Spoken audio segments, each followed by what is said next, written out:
That's not fair. That's not fair. You have full subs. Oh my goodness. I can't go on.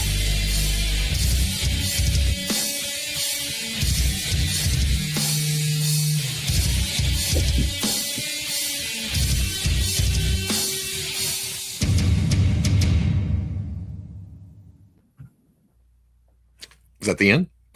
Thank God. This is the Legion's lair, and I have no clue what's going on, but I am Robo.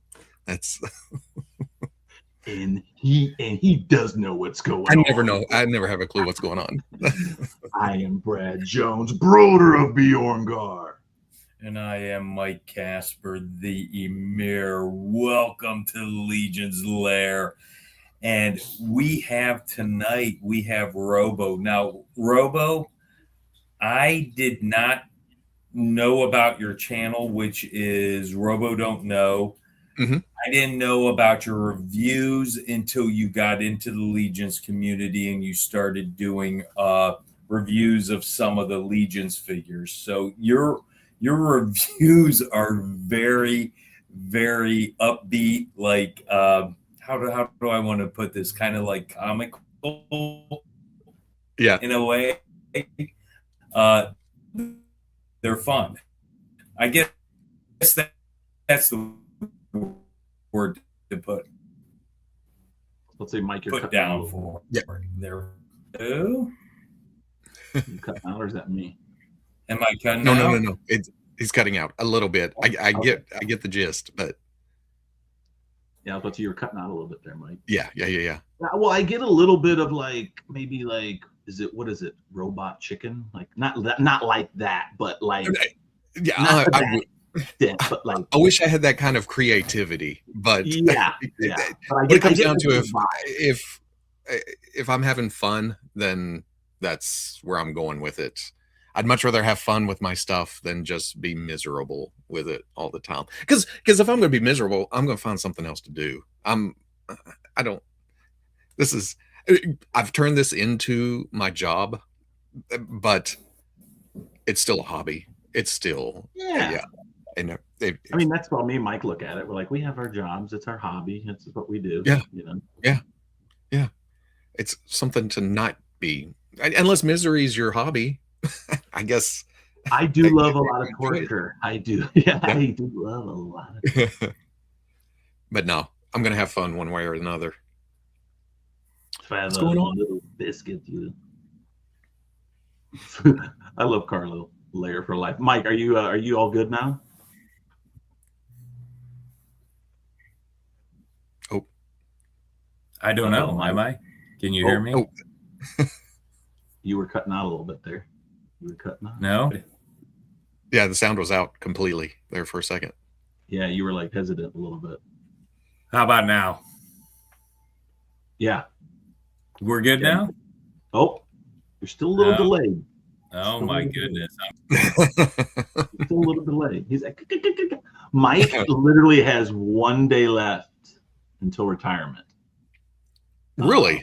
Yeah. So obviously he has some days to take off, personal days, PTS days. You just got to soak up and use. But he has one more 8-hour shift to work, which I believe is coming up this Sunday.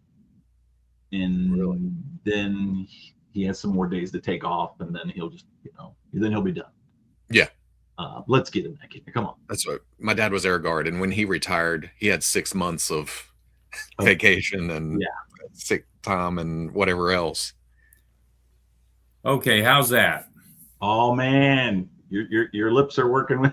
So that they're working, right? So they're working. They were saying something about StreamYard and YouTube. If you go through a certain, I don't know, if you go through Chrome or something, some other, I don't. We're having trouble with that. I don't know. Curtis was saying something about that.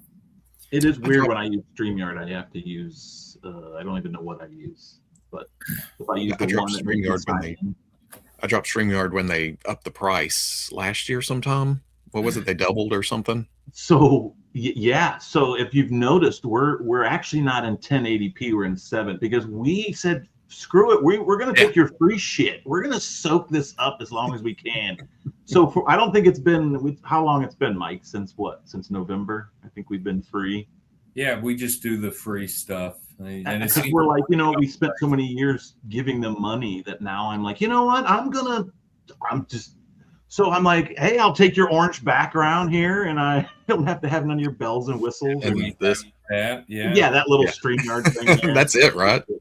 We used to have an intro video, and we had all the bells and whistles, but me and Mike aren't very tech savvy, so our show has never been tech savvy. So for us to have these things is like, what the hell?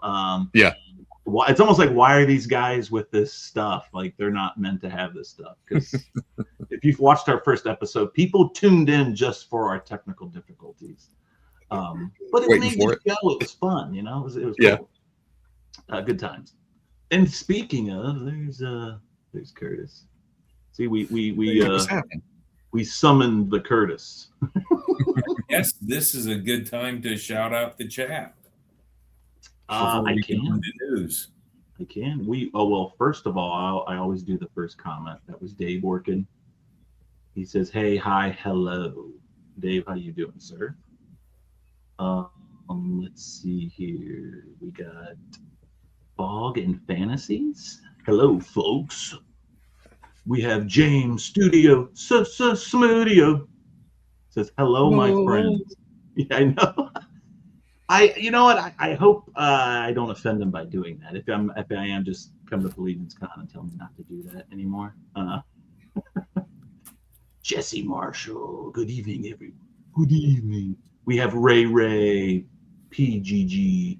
Hey, everyone or everybody. And then we got Carlo. I put his comment up a little bit ago. Lair for Life. That is Carlo from Immortal Collections. He is our sponsor there, giving out all kinds of free stuff. Rob El Spooky Zorro. Well. And then we got Ed over here talking some crazy Spanish. Legion's Lair time. Let's go. We love our friend Crazy Psycho Ed. And obviously I put this up. Trevor. What's Trevor saying here? If you just quit, they'll cut the price before you even leave. That is true, because when they pissed me off and took my money, I said I'm just going to go month to month, and I clicked on month to month, and then I put in my information, and then they immediately charged my card for the year, and I was like, you son of a bitch. And then it took me like a week to get my money back. Yeah, StreamYard has upset me quite a few times. Yeah. But when I did quit, they did offer me like a half off type thing, which, they tried to AOL you. Yeah, I'm like, you know what? Stop it. Just stop. Hey, you may be seeing this lovely lady here shortly on the Legion's Lair. Nice. Destination Stone, our good friend Dwayne. Oh, and let's see, Dave. What's Dave? Robo was at our table in 2024 Legion. Oh, it was 24 earlier. When I first saw that comment, I thought, oh, was I 24? But then last year was saying, because last year that was your second Legion's Con that I seen you at. So it would have been okay if it were. The years they all run together. Definitely in the top.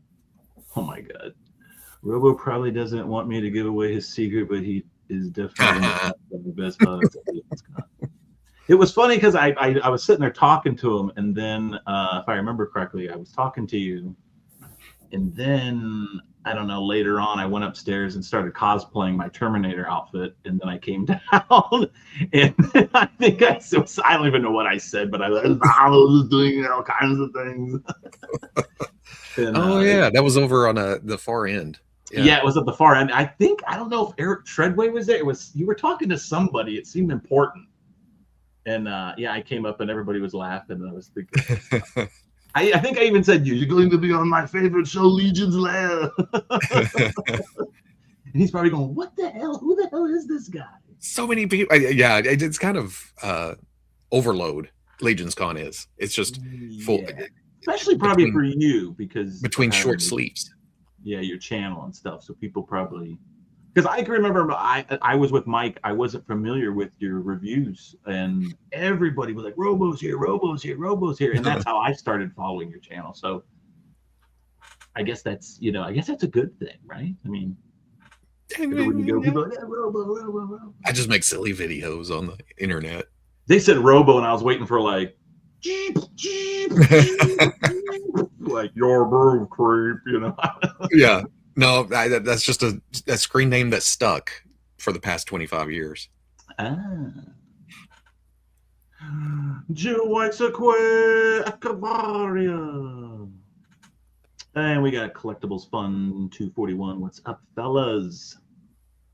And gee, you know who you are. All right. I think I went through them all. If I missed anybody, I am sorry. But we are not done yet. And obviously, I think Mike will end up probably talking about that here in a minute. Do you want to do the news, or what do we want to? Better do the news, man. First and foremost, we got to shout out Von Burke Studios and their Ashen Oath Kickstarter.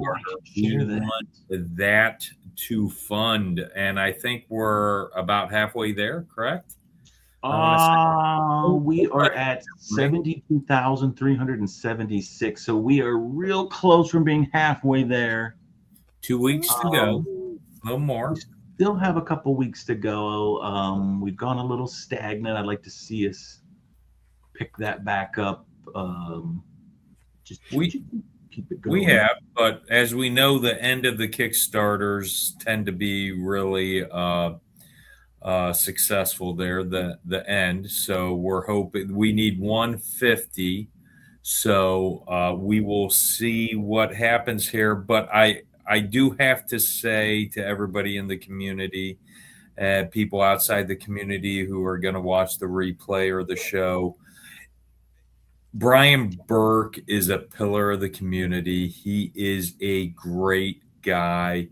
And anything you guys can do to help get this action figure line funded would be greatly appreciated. The figures are awesome, don't get me wrong, but if we can help make someone's dreams come true, an action figure line come to fruition, let's do it, guys. Let's do it. So, and what, 15 days? Robo, what, have you taken a look at this yet? Oh, yeah. I messed with or saw him at last Legion's Con where he was set up right there in that middle aisle. And then, talked about this last weekend on the Rewind. Nice. Yep. Very cool. Yeah, Brian's a good dude. Definitely like to see him. I know he has some other figures that haven't unlocked. I don't know if he's going to pull one of them things that like the Horseman did or some of these other Kickstarters do where they unlock some of the other stuff. What do you think about that? You think that's possible, or you don't know what some of the stuff so maybe they can get it pushed through? I don't know how that works. The Horsemen did that, but they were already funded. You don't know how the creators want to do that. I mean, we'll see. That's the fun thing about it. We'll get to see. But it is a very dark Gothic type line. Very, very cool, especially if you love skeletons. Yes. Which I love. Yeah, we love. We know you love skeletons. Let's see. Then, going on to the we next. We also have. I forgot about this, Mike. CarverCon, which is in a few months. For those, let me see if I have a thing for that as well. Oh, here we go. There you go, Brian. I got that for you. CarverCon. Yep.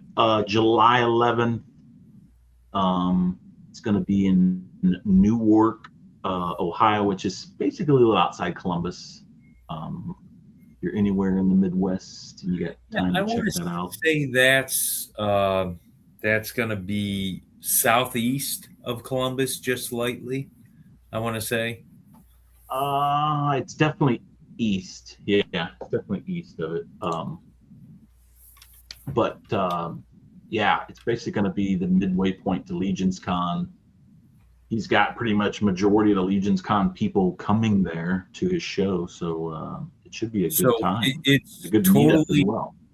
Totally Legion's focused. So I look for Carver Con in the next few years. It will be a massive success this year. And within the next couple years, it probably will be like the mini Legion's Con of the Midwest, I would say. So that is my. And I think you can get your ticket to that. Take on it. I forget what it's right, Mike. I bought it off. I think it's Eventbrite. That sounds about right. If Brian, you're on here, if you want to let us know it's how Eventbrite, you can buy the tickets. Right. And they were cheap. It was like $15. Yeah. So yeah, I don't think it was. Yeah, I think it was like $14.95 or something like that. So Robo, CarverCon or not, because this might be a ride for you if you come to Ohio. This one's been on the list because I definitely would like to go, but it is a week before San Diego Comic-Con. Oh, so yeah. That's the top of the list under Legion's Con is San Diego. Did we ask you where you're located at? I don't think we did we? Northwest Arkansas. So I'm pretty much in the middle. Okay. Gotcha. Everything's everything's about the same distance away from me. But yeah, to go that far east and then turn around, come home, go all the way west is, I don't know. I don't know if I can do that. If I'm getting old. You reminded me of that "Oh Brother, Where Art Thou?" It took about 2 weeks. How come everything's about a geographical 2 weeks away? But yeah. I'm Central Hub. I got the Walmart airport I can fly out of to pretty much to most places. But no, I don't think I'm going to make. Unfortunately. Well, there's always the that's all right. You can't make it to all 7. Yeah. Oh yeah. There's always 2020. It sounds like if you go to, I mean, you're a big name within the toy community. I mean, a huge name within the toy community. So it sounds like San Diego Comic-Con, if you go in there, I mean, a lot of people are going to be like, holy cow, look who it is. So that's probably a show you want to be going to. Yeah, and that's where the news is that, you know, for the Hasbro and Mattel and McFarlane and all the companies I cover. So it's kind of the get together every year. I've been going I've skipped a couple, but been going for 20 years. So it's one of those things that. Okay. In fact, oh no, this will be 21. Wow. So that's insane. Which I didn't even know San Diego was a thing for 25 years before that. It's been a con for 50 years? About somewhere in there. Wow. Well, I didn't really know about San Diego Comic-Con until I started watching Big Bang Theory. And I kind of watched Little Big Bang Theory kind of later. And I'm like, what are these nerds talking about? You know what I mean? I wasn't you know, and then they're over there on their computer trying to get tickets and stuff. And I'm like, what? Refresh, you know? Yeah, it's craziness. And that was probably before. I mean, I feel like it's probably even 10 times bigger than when, you know, even Big Bang Theory was on, you know, TV. Yeah, I don't remember how they portrayed it. Most of the time when you see a Comic-Con on TV, it's a couple of booths and some people in the background. But yeah, San Diego's almost too big for its britches at this point. We just kind of go and then shoot in, see the toy news, and then try to get out, back out to food or street. It's nothing like hanging out all day. It's going to panels and different booths and here and there and taking pictures and getting run over. And so it's definitely not intimate like Legion's Con. No. So that's definitely not a con I ever want to go to then. No. It's the hotel. You have to get on a tram or a bus and go out 20 minutes and away from the convention center, unless you want to pay the big bucks for the close hotels. Ah. And even then, you're still splitting out after the con's over. Everybody. So, Robo, are you into sideshow figures or sideshow statues at all? I look. I can't afford. Don't have the room to buy or the room to display them. I've got a couple of hot toys. That's what my wife gets me when she can't think of anything else for a birthday or anniversary, because she knows I don't buy hot toys. Damn, that's a good one. That's a freaking nice. No, it's only every couple of years or so. But let me turn the volume up. Turn the volume up so your wife can hear this.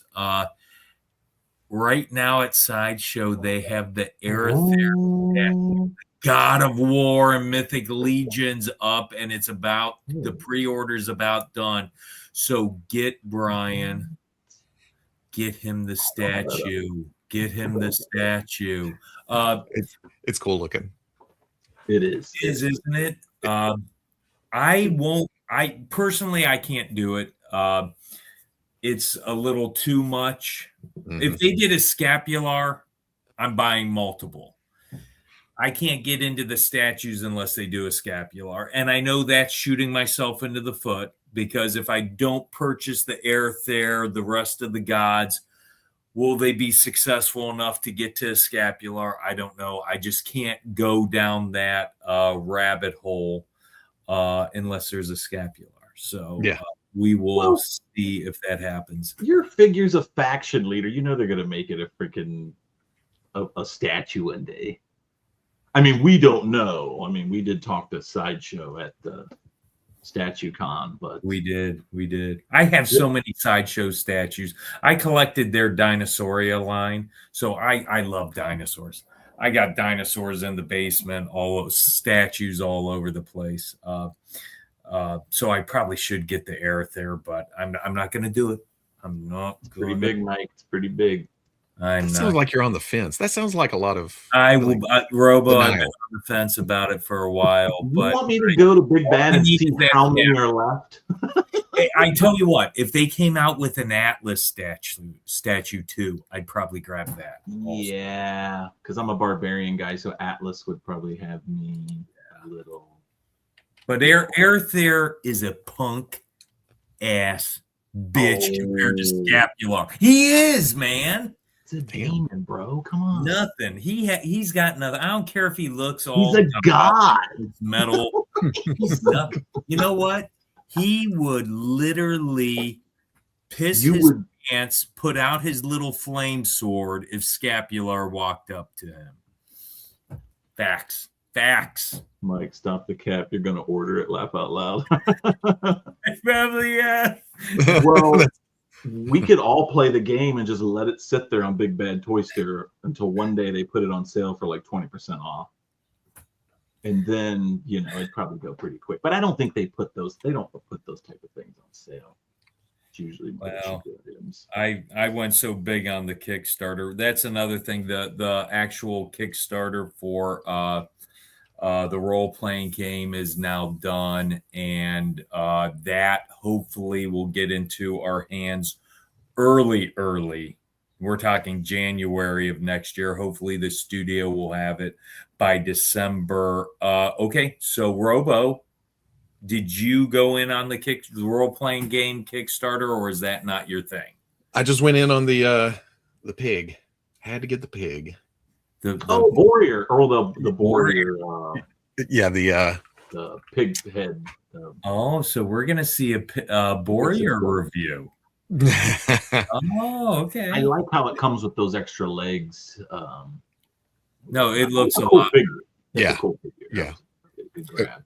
When I see something Razorback-ish, even though I'm not a big sports guy at all. You're born in a state that has a mascot. You're gonna automatically. I just thought of that. Yeah. Okay. Ooh, pig. I actually like the other warrior too, the black OG one, but this one's cool too. This one's, I like it. I like how this is the second time they're using that head. So. Yeah, I never cared for the head because it's so massive. But I understand why Eric sculpted it that way. Yeah, it's different. Yeah. You got to make a pig some big head somehow. You can't make it. So, gentlemen, what about the in stock sale that's going to be later on this month?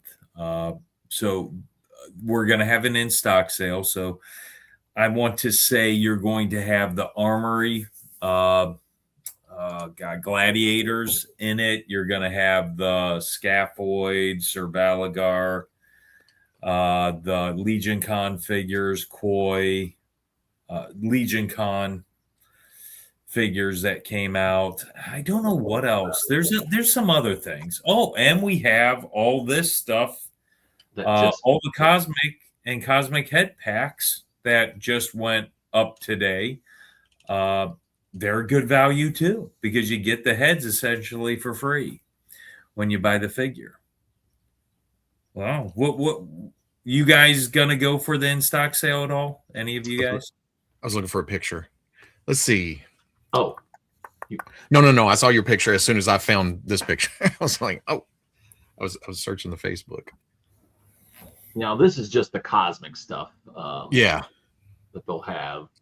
Well, this is what they have right now. So you can go there right now and get this stuff. But I got the Koi. Oh. Yeah, they'll have that, right, Mike? The Koi should be on there. The Koi, I heard you mention that on the in stock sale. Yeah. Yeah, the Koi will be on there. What about will the Executioner be in there? No, that's not the standard version. Not yet. Okay, that'll be a while. Let's see, what else do I need? I may get another Revenant, and then the Pixie or the Nymph. Nymph. I may get another one of those, possibly. I'm not sure. All I need is I'm just going to go for the all-in on the Armory guys. Just to, I forgot about those guys. Yeah, I forgot about the Armory guys. I may do that. And just do the all-in, because that may be all I really need. Because I didn't do the Armory experience at Legion's Con, because I'm a completionist of Mythic Legions and a collector, but I collect the lore. And those figures don't have any bios or really lore to them. They're just kind of extras. So it helps me tell me not to buy those figures, even though I want those figures as customs and other things. But so Scaphoid's going to be in it, and his version 2 is titties. Yeah. I do have those. They do have double D's. Yeah. So that might be one I grab another one or two of. Now, no, that's a good point. Shooter just said Robo did a review. I saw it. And I did not see that. Yeah. Oh, it's so good. Here, that's a lot of shield, isn't it? Here, let me make it big here for a second. Oh yeah, I get that. Hallelujah. It is so good. He said it's so good. Now, it's so good. That's the review. It's so good. Oh damn, that was an easy review. Nice. That shield almost looks like Broder's. It does in fact, but it's obviously hold that. It's different. I don't have near enough of the. Oh yeah, it's definitely different. The pattern's different, but it's got that blue and black. I'm loving it. But it's painted different, right? Yeah, I think so. Yeah, but yeah. But the sculpt's the same. It looks like the Highland Warriors blue and brown. Yeah, and Broder's blue and black. And Broder has 3 or has 6 and patterns, and has the 4. Wonderful. What do you mean fix the tunic? Nice. What's he talking about? Well, I'll have to check that review out then. You don't fix the tunic. I've got to get it stuffed back down in there. Somebody said pull it apart, and when I'm shooting video, I go kind of brain dead. I just kind of fall into the figure as I go, because it's not a script. It's not anything like that. I open the figure and then push record and go. And I should have remembered that can pull it across or pull it apart at the torso. I just haven't done it yet. That, though. You just let it happen. Yeah. We kind of do. We're like, just let it happen. Just let it go. Now, if it's something that's gonna bring the comments of "Hey, stupid," well, you need to, you don't. Yeah, I go back and do a little reshooting, but most of the time I just, hey man, I don't know. Someone says, "Is his pelvis skin tone as it should be?" I don't. It is the little crotch flap. Oh, here, I'll make you big again. Is slightly different than the skin tone. Okay, okay, I see what he's saying. Yeah, it's such a good figure. Wow. So, yeah, but there's a replaceable. There's a replaceable piece for that, but I feel like it's big and bulky. I want to see some crotch. You like the little crotch piece? Yeah. Be proud of it. Yeah. Well, yeah, you want to show some leg too. You know, you want to get. I want to show some leg. With that one, you might show the third leg. So you want to be. You don't want to have a pickle stuck up your ass, Charlie. So, how many lines do you review for?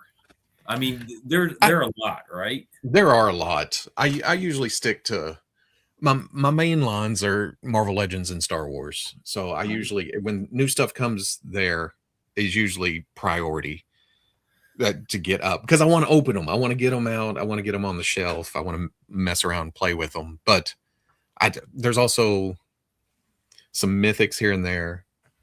There's some plunderlings, some transformers every now and then, but people hate them because I don't transform them. Okay. I just review the figure. That's so it. It's safe to say you want to be able to not, put it back, because sometimes you can't put it. Yeah. A little crazy. Well, it's safe to say if it's not a Star Wars or what was the other line? Marvel. Marvel Legend. Yeah. That if you do a review, you're not going to know every little thing about these other lines. So it makes the review even funner when you're kind of like trying to guess at some of the stuff. I know, man. And some people, well, okay, I'm going to say it, you could have a whole row of positive comments. And as soon as you get one negative one, it's like, I hate this job. This internet sucks. And, but I know the majority of people understand or get the gag, but there's always that one person that, no, Goku in Dragon Ball Z achieves this. And you know what, though? I've learned just recently that there are haters out there. And, but I've learned that if you have haters, that means they're watching, and that's good. That's true. And, and even if even if that negative comment gets to me, it's like 3 minutes, and I'm like, I'm going to go mow the lawn. You do have to let it go. You do. Yeah. You can't go. Well, I've been doing this for 10 years now, which isn't as much as some people out there, but I went through the stage of, oh no, am I going to be able to? Yeah. I'd be built up. Yeah. Oh, yeah. I like to go back and leave a laugh emoji, letting them know that I saw it and it's funny. Yeah. I'm more of a ignore it completely and let it eat at them kind of guy. If it's super stupid, then yeah. So one last bit of news is hopefully by the end of the month, they were Jeremy Gerard was kind of teasing news on Legions Con 2026. So by the end of the month, we should get the hotel news, room news. We should get more news on exclusive figures and such. So be looking for that later on this month, probably within the next 2-3 weeks. Is it sad that I'm excited for the figures, but like at the same time, I'm more excited about getting the hotel so I can hang out with everybody? I forgot. I was like almost like I forgot about the figures. Yeah, like I was the hotel's a biggie.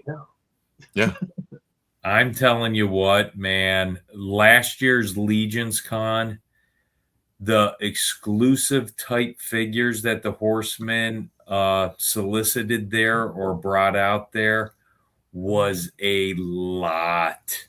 So I mean, because I would get more. I always have to think about pop and swaps, customizing. So, I mean, just picking up those and trying to get extras here and there, boom, $1,000's gone already. And it's like, oh, damn. So I'm hoping this year they don't go quite as deep with that. They don't have quite as many, or you know what I'm saying. But we'll see. I feel you. I mean, I think that what we even talked about this. There was a time where there was just one exclusive at Legion's Con, and everybody was excited about getting just that one. Yeah. And then we went to 2 packs on one day and a single pack of something on another day, and then now there's things every day plus armory plus. I mean, it's a good problem. It can get a little as a completionist. I have to be like, no, stop it, Brad, stop it. You can't do it. Can't do it. It gets a little ridiculous. It does. So, okay, well, let's get into this interview. So I want to formally introduce our guest tonight. So Robo now is a YouTube legend. Oh, now you can't. Relatively new Four Horsemen Studios fan. So welcome to the show, Brian Robo Rutherford. So let's get right into this. What toy lines did you collect as a child, and which lines had the most influence on you? Oh, collect as a child. It was more. Yeah. It was the 80s. So it's pretty much, if it had a cartoon, you wanted toys of it. But my main ones were Star Wars was the earliest. And that's another reason I go into that today. It's childhood stuff, you know? But Star Wars, Masters of the Universe, Transformers was the biggies. So it's safe to say that you're probably around 50 like me. Mm-hmm. Gotcha. Because those are my lines. Yeah. It was Star Wars Motu and then a little bit of Transformers. First memories was kind of, well, not memories in general, but first toy memories was Star Wars laying around on the floor and going from there. Nice. What got you into action figure collecting as an adult, and how long have you been collecting them? I kept around. We kept the toys from childhood in the attic forever, but even in junior high or such, I'd throw them up on shelves. But after graduation, you know, you get into that. Toys are for kids. I'm supposed to be going to work and jobs and finding significant others and such. But that lasted for about 2 years, and then Star Wars came back out in '95, the re-releases, and then the special editions, and then the prequels. But when that started, what was it? I don't think I had anything toy wise in my possession in any of my rent houses, and my wife, before we even started dating, worked at Walmart. And I think I'd went through, and right when those, you know, first Power of the Force 2 cards started coming out, or was it the muscle ones? I was like, oh, I remember those from when I was a kid. I love Star Wars. And she got me C-3PO. So that's nice. And I was like, oh, but I have to have R2 to go with C-3PO. And now I got to have, and yeah. So I like to remind her that this is all her fault. Remember that time? Yeah, so she can never complain. You just go back. Remember that time when you bought me that C-3PO? I'm not a fan of females necessarily, especially figures. But what a good woman! Oh, that is awesome. Yeah, and she and honestly, she has never been. You know, hey, this is getting out of hand. When there was a Marvel Legends Walmart exclusive wave that was really hard to find, really hard to track down, and she got off work one night when I was unemployed and got the case and brought it home, and I'm like, oh, you're so bad but so good. Yeah, she didn't even yeah, so she's never had a problem with this at all. That's cool though. Yeah. And I'm not saying people have problems with it, but I joke about, well, and on top of that, she collects too. She does Nightmare Before Christmas and Walking Dead and Hellboy. So ooh, Hellboy. So it's just been a big, oh boy, big collecting scene since '95. I guess is when I got back in. So, right, you were back in like right out of high school, basically. Oh yeah, I graduated '93. Yeah. And like I said, a couple years, and I was filling the wall. I was doing a men on card collection. oh, Oh, you have to release them from the prison. Oh, I know that now, but at the time, you know, it was collecting. What was I going to do? Play with them? I'm an adult. Yeah. Oh, But then I got into customizing, which meant buying two, because I had to keep the mint on card and then have the loose.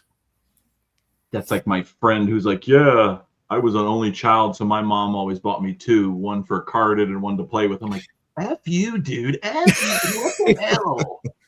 I had a brother. We had to share. Child. Yeah. We had to share, or have I get good guys, you get bad guys. And we'll... Yeah, or you get what's on sale at KB's or Children's Palace or whatever, something like that. Yeah. Aw. Robo's voice is like a warm blanket. Aw. I've been told it puts dogs to sleep. And I started taking it as a compliment after the first few times. Go Buckeyes. Go Buckeyes. Adam Power. He hates Ohio with a passion. He loves Ohio. Come on. Ohio. But we love him.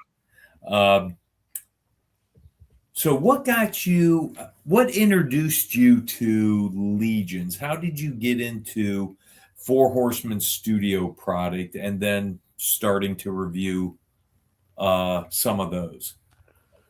Well, I was always aware. I mean, back in the day, whenever Foosh actually had a exclusive, or couple. Did we have a couple? Was there an elephant, and then there was one of the probably the Minotaurs. No. We weren't in that early, and that was always one of my big regrets for years and years and years was I never got into the Minotaurs because they were awesome. But female cat, the female, but the one that was exclusive to us was metal, and she had spikes sticking up, and stuff. So. But I wasn't collecting Four Horsemen stuff, I think at that time, I was like, I can only buy one line at a time. I'm into Marvel. I can only get Legends, even if something else catches my eye. So it kept me honest for a while until I realized, I can get all of it. It don't matter. But I'd pass by the news, or I'd pass on the news whenever a new wave came out or whatever. But it was really Legions Con 24. Jeremy was just kind of, hey, come out and check out what we're about. And it's like, that's so it was kind of head first into the craziness of all y'all. Yeah. Once you get a figure in hand, oh my God. I'm not going to, when I say this, I'm not putting down Marvel Legends. I'm not putting down other lines. But there is a difference between the quality of Legions, I believe, and the quality of other lines, especially with the popping and swapping aspect of it. There's just when you get one in hand, it kind of changes you to where you want to get more and more and more. So how long has Marvel Legends been going on then?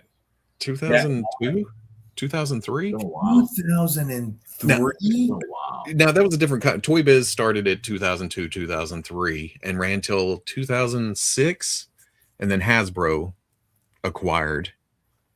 And I can't remember how long it took for them to release figures, but they were terrible. They kind of shot themselves in the foot, kind of sunk the line. So it went away for a few years, and then when it came back, it was kind of, hey, we've got it together now. And did it come back with the movies, the MCU? No, I think it was later than that because what Iron Man was 2008, 9, somewhere in there, and I can't remember when Return of Marvel Legends was 13, Okay. 12, 13, somewhere in there. Gotcha. Yeah. Okay. So, and they've been going since. Nice. Well, then that's a line. Obviously, they're doing something right. I've never owned one, but they keep on rolling. And of course, the MCU, Marvel is such a big, comparable almost to Star Wars. That you got to be doing something right with the figures. Yeah. And plus there's such a variety. I mean, just today they showed some comic book figures and some video game figures. So there's two factions that are appeased for the moment. Of course, communities. It's like, oh, those are terrible. I will buy all of them. But it's just, it's from video games, MCU, comic books. They have a lot of stuff to dig from that they can release and make different people happy. Why the nickname Robo? Oh, well, there I was. 2000. No, I was going under a different screen name when the internet first hit, at least here in Arkansas. And I was doing Star Wars from 95 to 2002. But then Marvel Legends came out, or Spider-Man Classics came out, and it was a larger scale. It had a bunch more articulation, so it was time for me to change toy lines. I got out of Star Wars into Marvel, which also meant, hey, I need to change persona too, or my email at least. So Robo Killa comes from a video game called Vigilante 8, where so that was Robo Killa with AH. Okay. Wu-Tang style. Yeah. Oh, Wu-Tang for life. That's right. 36 chambers. But in that video, I think it was Vigilante 8 Part 2, but it was pretty much Twisted Metal. You run around in cars. I almost remember. Yeah, I remember that. Yeah. They had personas, and one was a robot assassin from the future that some other character called, oh, you're just a Robo Killa. And I thought, there's my screen name. That's nice. And so that was so when we all started first meeting up at San Diego Comic-Con or in person anywhere, it was all screen names, early 2000s. It's the Matrix, everything else. And if you yell out Brian at a con, there's like 100 heads turn. Yeah. So most everybody else I know from that era has dropped off from the screen name thing, but it's just stuck for me. My brother's name is Brian, so like sometimes my parents would get our names mixed up. So like somebody could yell Brian and I might turn my head because I still think my mom's calling for me accidentally. See, my brother's name's Michael, so I heard a lot of Breichel. And Michael. Brian, Brad, whatever the hell your name is, get the hell over here now. And as a kid, you're just like, well, how hard is it to remember my name? But you become a parent, and then suddenly, you realize why. They shouldn't have named their kids Brian and Brad. It was like Brian, Brad, whatever.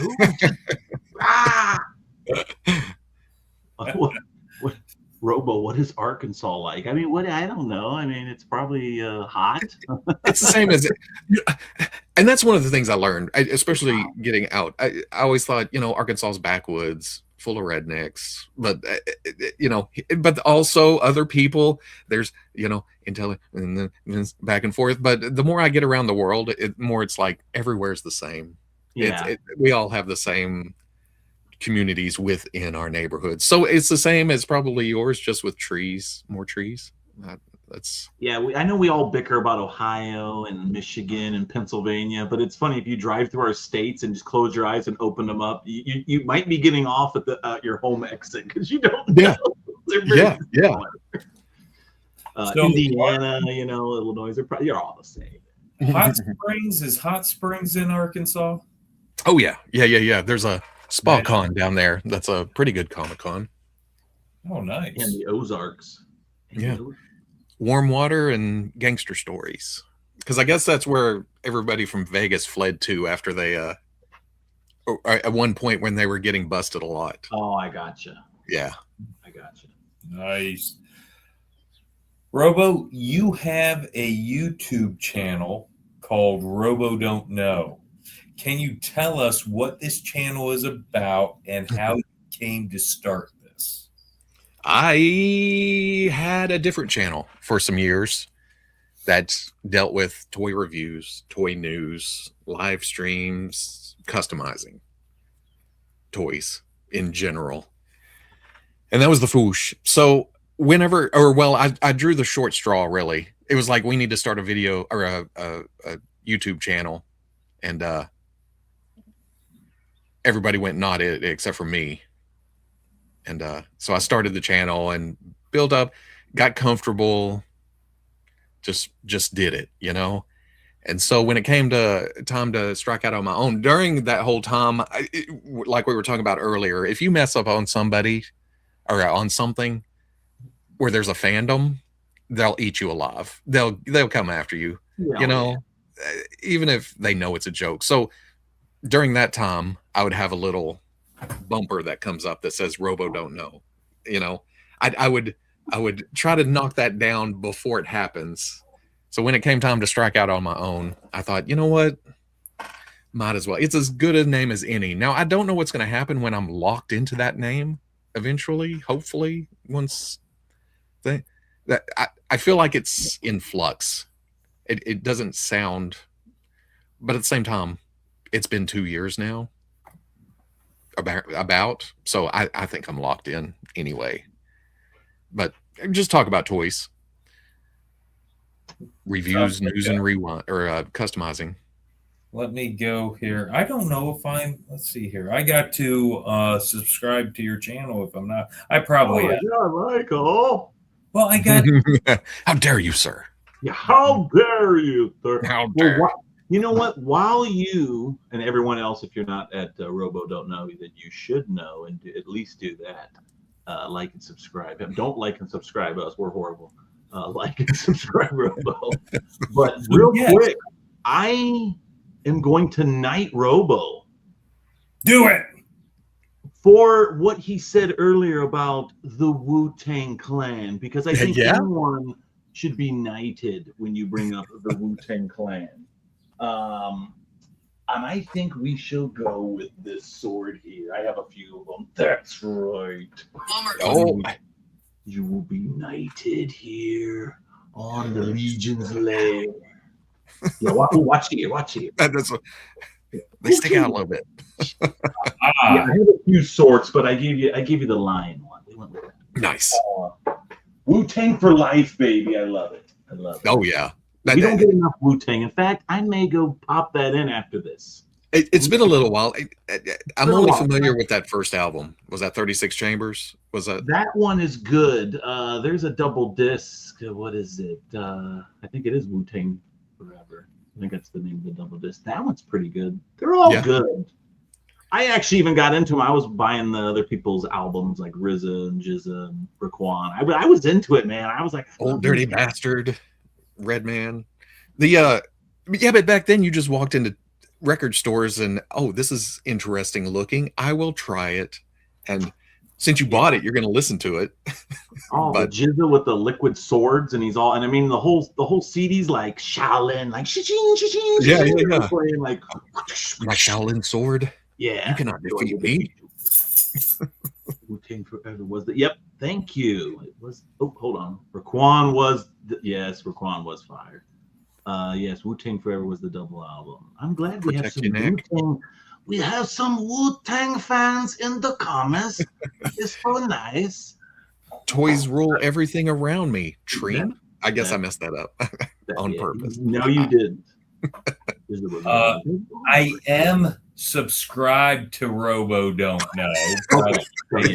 I have. There's so many. There's so many. Anything that's Legions related, which your channel now is Legions related. I'm subscribed to. So, do you do NECA reviews? Any NECA? I haven't done NECA in a while. I've kind of the turtles are too deep, and I'm not into horror. I'm not into aliens or predators. Iffy with me. But McDonald's is coming, so I may have to pick up some stuff. No, wait a minute. That's actually real. That's real. I thought that was a fake. That's actually real. Yeah. That Grimace is a prototype. Really? I thought that was like some. No. Grimace is what? A predator? No, it's a Grimace into a predator. No, it's just a Grimace. That would be kick ass. I would buy that. The crossover there. I would. No, they're just making straight up McDonald's mascots. Yeah, I saw that. I thought it was a joke. Really, it was real. I may have to do DuckTales too, just because. Oh, okay. Neat. Very cool. There's too much stuff. There's way too much stuff coming out. Let's see. You were at Legion's Con 2 years ago. Did you see the DuckTales tribute at Legion's Con 2 years ago? The guy had on his table. Oh, I take that back. It was Gizmo Duck. He did a Gizmo Duck tribute. Lenny from Kingpin. Mike, you know Lenny? Yeah, I know Lenny. Kingpin Customs. It was the baddest ass freaking Gizmo Duck freaking custom, and I forget what he wanted for it, and God, I was a little short because I would have bought it. See, I gotta tell you, I don't even know who Gizmo Duck is. Oh my God, he had the little one. Okay. Okay. I do get that because that was 90s, right? That was So that was later. Yeah, late. It was, if it was 80s, it was like late 80s. Oh yeah, it was earlier. That because it was playing on Nintendo. Was the DuckTales it was like game? Late 80s, and then it did go into the 90s. Yeah. But that was Dude, jumping in the gold, man. I mean, like I was a kid, like, dude, I just want to jump in gold. And now you're an adult. It was like that will kill you. yeah. Like Ninja Turtles, I had no idea really what those were because I was in high school. That was yeah. That was later, huh? That was 86. He was Mike's. Well, how old are you, Robo? 51. Oh, so you are closer to Mike. Yeah, you and Mike are real close. 52 right now. So you guys are close. But a big difference in Arkansas was probably nothing to do after school. So, and I lived far enough from all my friends that I didn't see them after school. So it was cartoons and toys and magazines. Nice. Okay, so with your channel, let's see here. With your channel, what is your typical process you go through when reviewing a figure, and how long does it usually take to make one of your videos?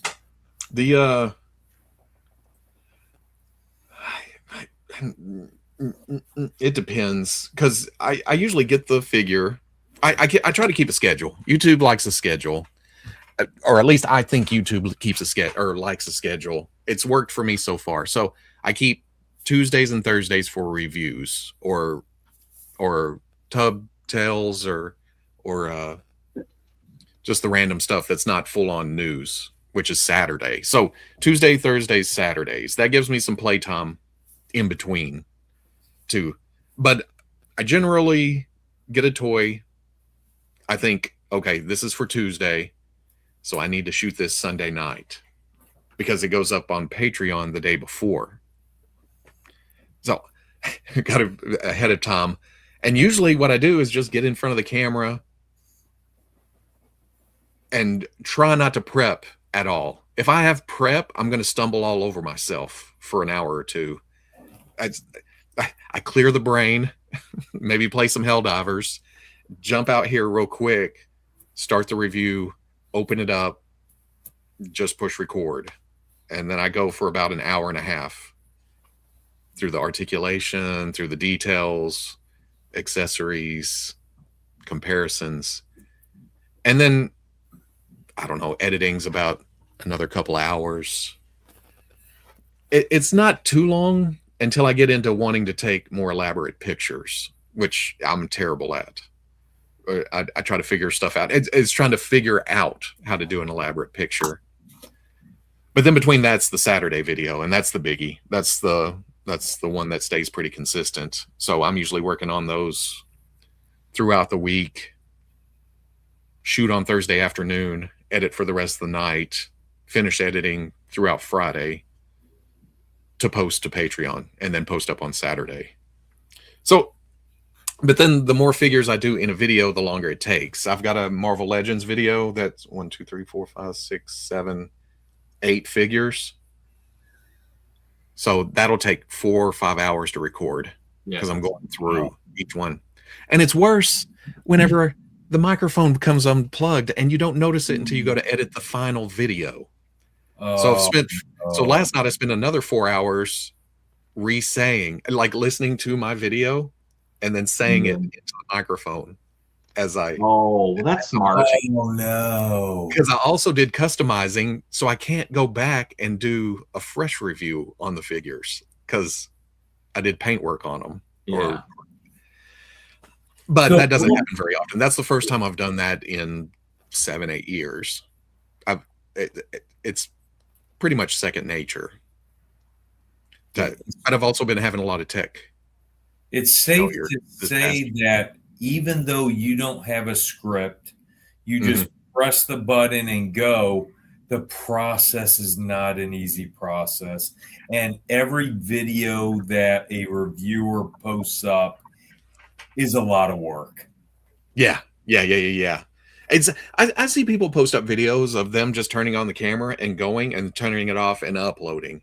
And I wish I could do that. I can't, because I'll say something, especially on Saturday videos when I'm just looking at pictures and talking about future stuff. I'll say something and then I'll be like, nope, that sucked, but it's a good start. How do I do this? Let's refine that. So a 30 to 40 minute video on Saturday is usually an hour and a half to 2 hours of recording, just standing here. I think maybe, what was it, Mike? Maybe one time somebody asked us, several times people have asked us to do videos for their YouTube show or their 100th episode or their special event or something in the community. And me and Mike, or wish somebody a happy birthday, me and Mike will do a video together. And I think only, what was it, one time, Mike, or maybe that we did it right off a rip? Like we literally just did a 1 minute video and was like, great, send it. Yeah. Because usually we have to do a couple takes. We'll have a couple little mix-ups, because we're just trying to hold the phone and just do it real quick. And then it's like, I messed everything up, or I should have said that. Damn it, I forgot. I have to edit everything. Yeah. Everything. I would not be able to do. And we're like, don't even edit. We'll just do another video right now. Do it. Well, I also have kind of a thing against mouth noises, breathing and swallowing. I cannot. I've shut off TVs. I've shut off videos before. It's just nope. So when I hear myself doing it on video, I quit smoking because of this. I smoked for 20 years. That's great.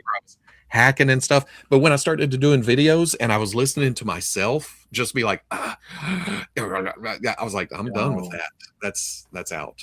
So that's good for you though. So you were let's see, you seem like a camel guy. Were you a camel guy?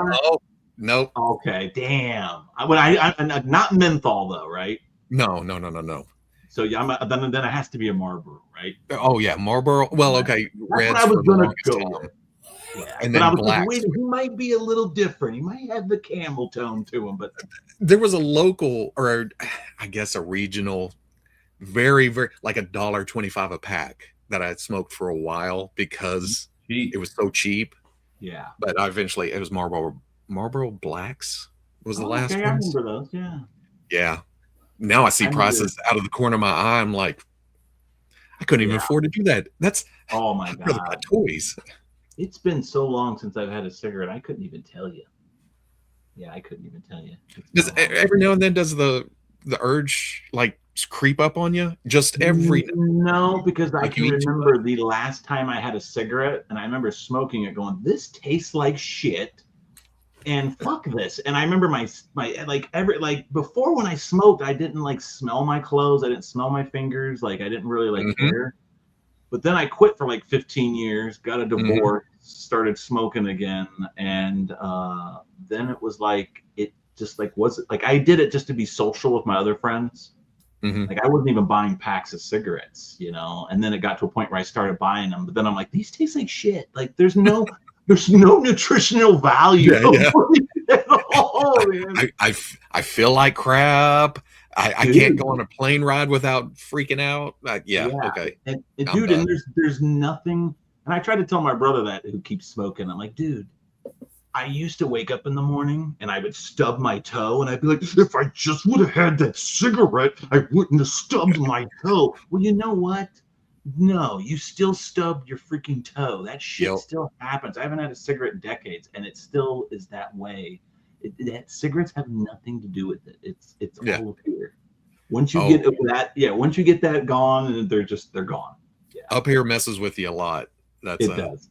In fact, going back to, you've said my real name a couple times, and I'm getting, I haven't heard it in 20 years. Even my family has called me Robo for that, except my mom. No shit. Curtis was giving me hell because I put your real name out there, and I said, no. But that's what I was about to say. The Facebook would not change because it's been Foosh Robo, like you saw for years and years and years, and Facebook would not change my name because I just wanted to get rid of the Foosh part, but it wouldn't change my name without ID, and they wouldn't let me change it without changing it to my ID.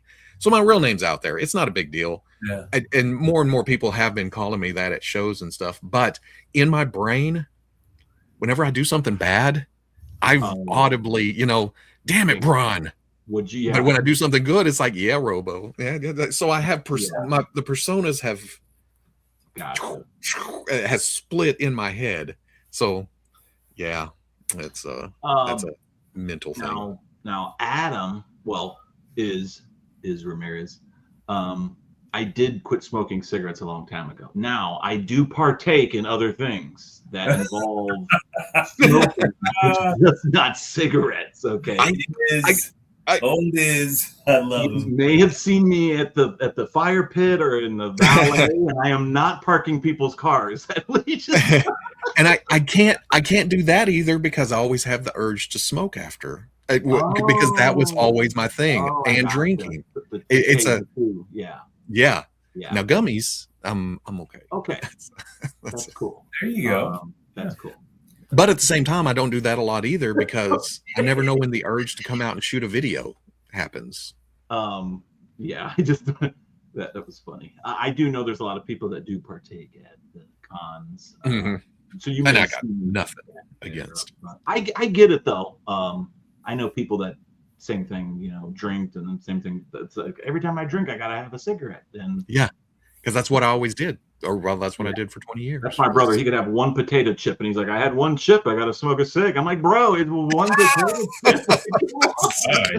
You got a problem, bro. Or the whole, it's bad when you're smoking and eating at the same time. That's. Oh, I don't think I've ever done. Ooh. That's a problem. Or I had a friend that would wake up with holes in his shirt. Oh, because he would in his sleep. Yeah, or fall asleep. I'm like, and now that I'm older, I'm like, I'm good. Good. We joke about we get to 80, it's going to be back to drinking and smoking. It won't matter, but I doubt it. Well, I mean, when Ozzy lived to I don't know, what was Ozzy, 80? I mean, and Ozzy was 72, I think, or 73. That's still a lot. I mean, what is it? What's the guy from Rolling Stones? Fucking Keith Richards, Richards, Jesus Christ, fuck, dude. I mean, there's people. I mean, when I was growing up, there was all kinds of people, like grandmas and stuff, smoking unfiltered cigarettes. Just like I eat bacon in the morning, I'm 104, but you don't see that near as much anymore. Yeah. So, your experience during Legions Con 2024 was so positive that you are rumored to have said, and I quote, if I could only go to one con a year, it would definitely be Legions Con. Wow. Is the statement true? And if it is true, why? Because it's not just the con, it's everybody hanging out. It's everybody getting together and just doing their thing for 4 or 5 days or a week in some people's cases. It's just that wasn't my first experience with a hotel con. PowerCon 22. Oh, Was it you were 23 and there. 24 or 22 and 23 in Columbus? 22 and 23. 22 and 23. Those were my first hotel cons. Awesome. Before that, it was always, you're at San Diego or anywhere else. You do the con, you go find dinner somewhere. You may get together for that, but then you go to your respective hotels. And You guys had a table at PowerCon, huh? Oh, it was miserable. It was pathetic. Me and Mike definitely walked by your table, and we did a video because we did a video of every table at PowerCon, and we had to walk by your table and do a video. So we literally probably walked right by you and videoed you and was talking to you and had no idea. Yeah, we thought we were just going to have a little space, so we didn't bring anything extravagant. We just bought prototypes for figures, but we ended up with a whole booth. So it was just 4 figures. I remember that. And you were close to the Horsemen, if I remember. You were up front. Yeah. Yeah, you guys are up front. I don't remember this. Don't remember that, Mike? I remember you guys had blue shirts you were selling? Yeah. Oh, wait. Okay, that may have been 22. We were with the skeletons at the front, in the front door. The skeletons, I do remember those. Right beside NECA. Yep. Yeah. Weren't you by Creative Beast Studios that year? Yeah, because they were a couple of aisles over. And by what's that, NECA? Yeah. We were directly across. I remember that. Yeah, 23, the NECA was in the back with Super 7 and and everybody was catty corner, and then it was twice as big, there. Right? It was huge. Brian Carr. I got a food shirt from Robo and Beebs at the Power Contest. So yeah, I remember that. Yeah. So dude, we totally videoed both those. And we probably said hi to you because we literally talked and said hi to every booth and videoed every booth. That's crazy. Yeah. And I forgot we were right there. You walk in the door and right there. Yeah. But that was my first experience with a hotel con where you don't leave. And that'll ruin you for conventions. That's what you want to do. Talk about the killer comments. Oh, I see what Hey, you can thank Val for that. You can blame Val for that, not us. You can blame Val. He's bringing back He-Man Con or whatever it is, right? So we're gonna have some sort of power. Well, he's doing a Motu Fest and a PowerCon, right? Yeah, Motu Fest. PowerCon's gonna be back next year or something, or supposedly. Yeah. Thanks, Ohio. So, are you going to Motu Fest in Cincinnati? I don't know yet. I've been looking. If I'm going, I'm not staying. The hotel's already booked, I think, or already sold out, isn't it? I don't know. I think I heard that. I may have. We're still planning. We have San Diego booked, and then after that is kind of a free for all that I need to get locked down. But so this is a good time to go into this question. What cons are you planning to go to from here on out this year? It's San Diego is the next big one. And then considering Motu Fest. And then Jolanta is in the fall sometime. And that's close to you being in Atlanta. That plane ride is a direct flight, less than 2 hours. It's nothing. I fall asleep and wake up in Atlanta. I'm gonna attempt New York Comic Con because I've done New York Toy Fair in that same building, but not Comic Con. And with all the toy companies that have been showing up there, probably need to put that on the schedule. And then Legion's Con, of course. So it sounds like Legion's Con for people in this community who really want to get to meet you, which I would think would be the majority of the people. Their best bet is Legion's Con. Yeah. Very good. Yeah, Legion's Con is, and like you said, if I could only go to one because of the fun factor. Like I said, San Diego's got very corporate. It's very over the top with security's terrible. Trying to get into we've gotten to where we just show up an hour late so we don't have to deal with the lines going in, because they'll herd people through the doors and then up the stairs and then around the top and then back down and then in. And by the time you finally get in for getting there early, these late people are already in there. So it's just, it's nice to see the toys, and it's nice to see people that you see once a year, but Legion's Con is way more. I'm not gonna spend I'm not going to stay till 4 a.m. on the San Diego convention, front sidewalk like I would at Legion's Con in the lobby. Yeah. So, yeah. Very close knit. It's almost like family oriented feeling. There's just nothing like it, really. There isn't.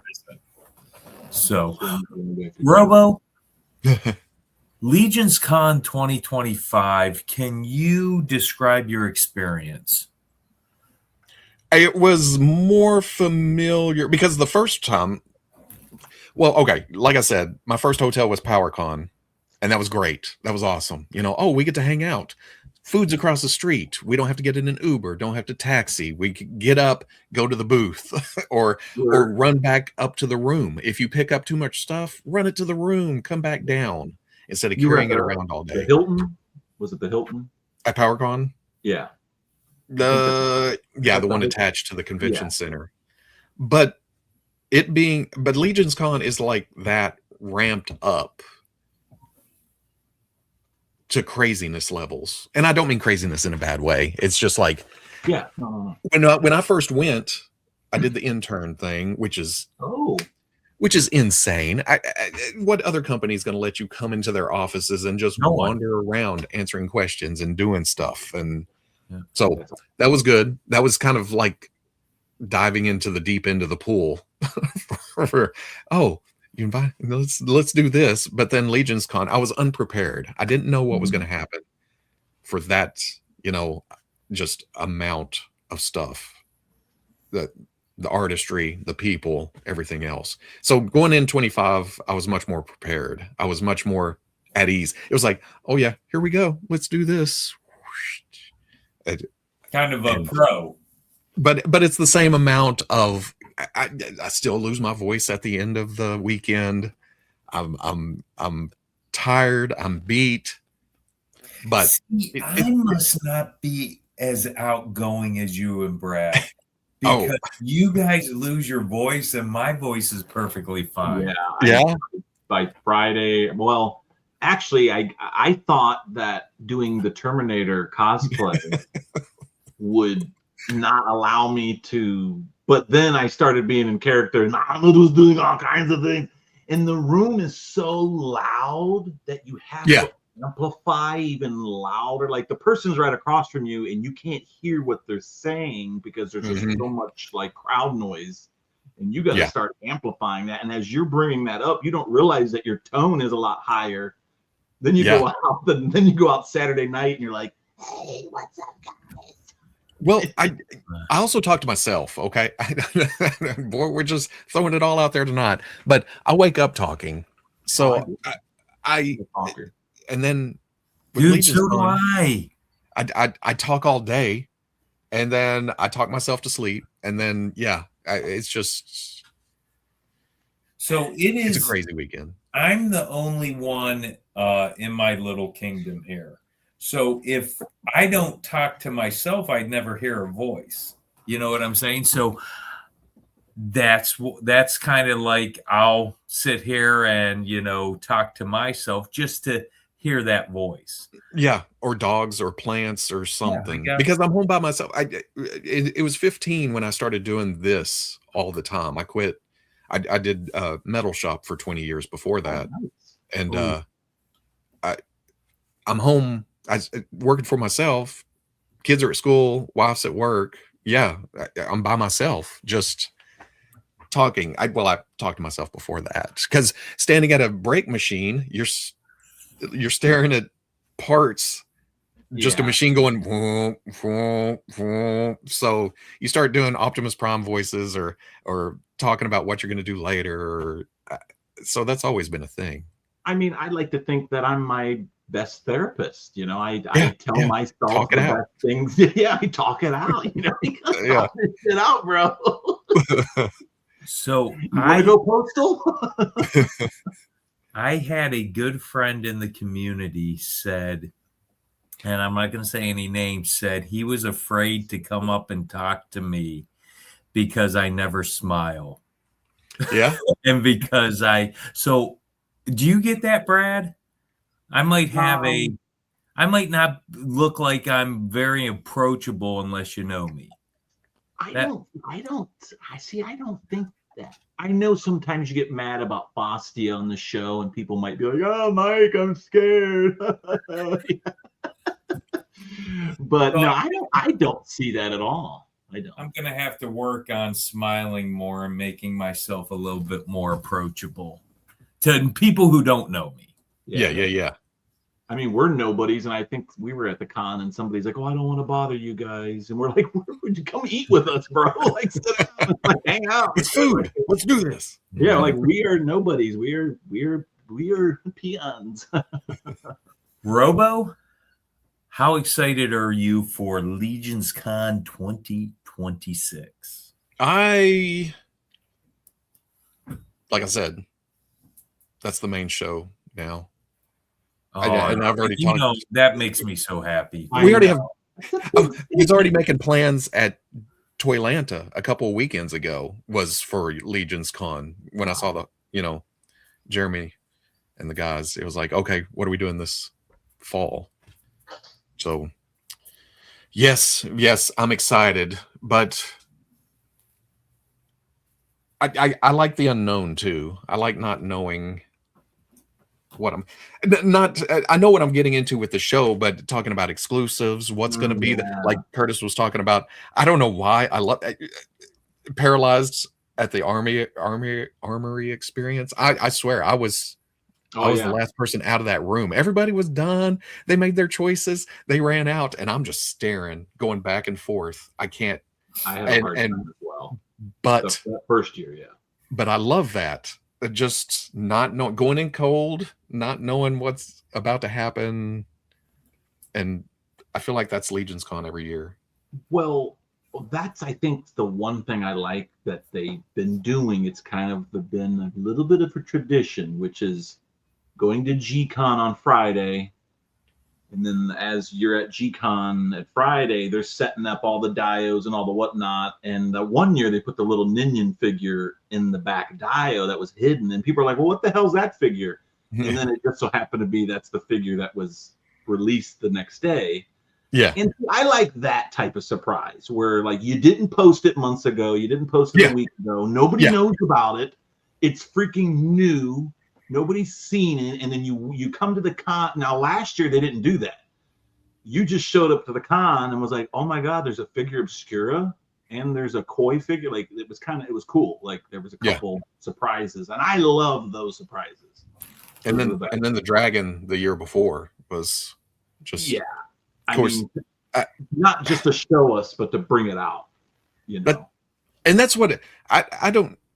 A lot of people are into leak lists and rumors and what's coming, and I need to know now. And I don't get into all that for some. I just when it's shown, I want to be excited about it and try to enjoy stuff as it comes along, not months ahead of time.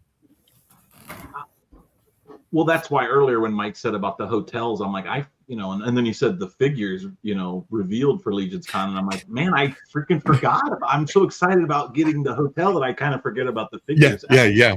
I kind of wish they wouldn't show us and just be like, I just want to show up and if you have 4 or 5 exclusives, then I want to know that weekend. Yeah. Now, when it comes to the travel and stay itself, unknown's not cool. I want to know that I'm locked in or I have a flight. Because last year everything was so up in the air. Literally, it's an airplane joke of flights not making it back out. Everybody got there, but then it was like, can we leave?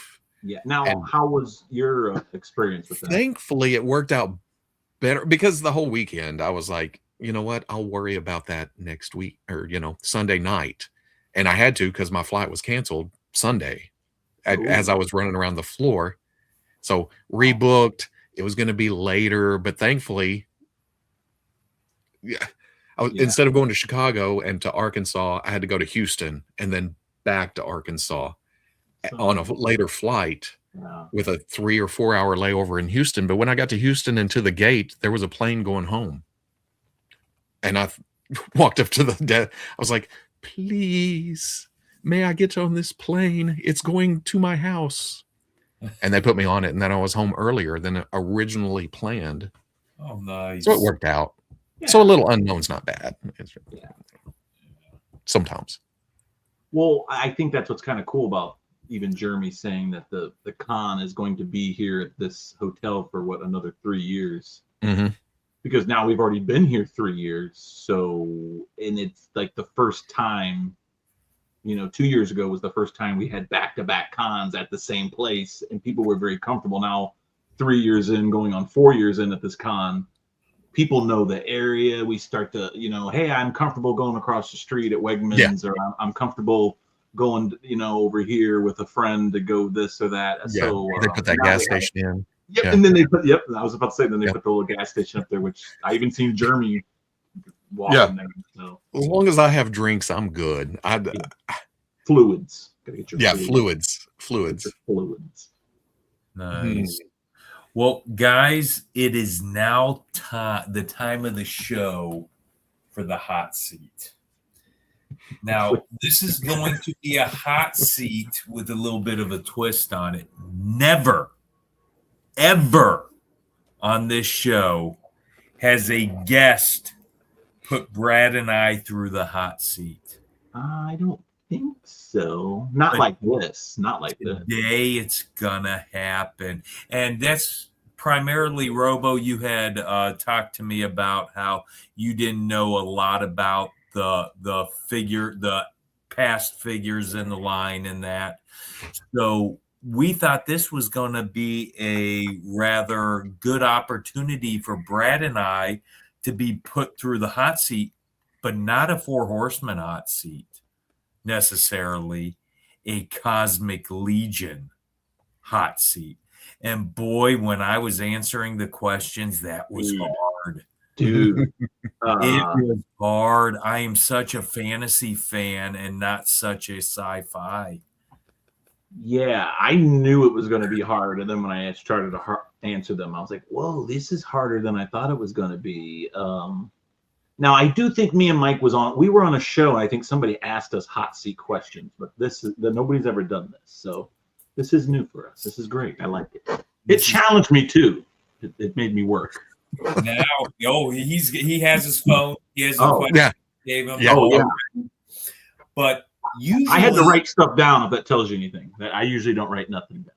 Usually, Brad will send out the flame retardant boxers to the guys, the women on it, the flame retardant thongs, for the hot seat, just to protect your buns on the hot seat. But conveniently, Broder of Bjorngar and his frozen tundra of the north forgot to send the Emir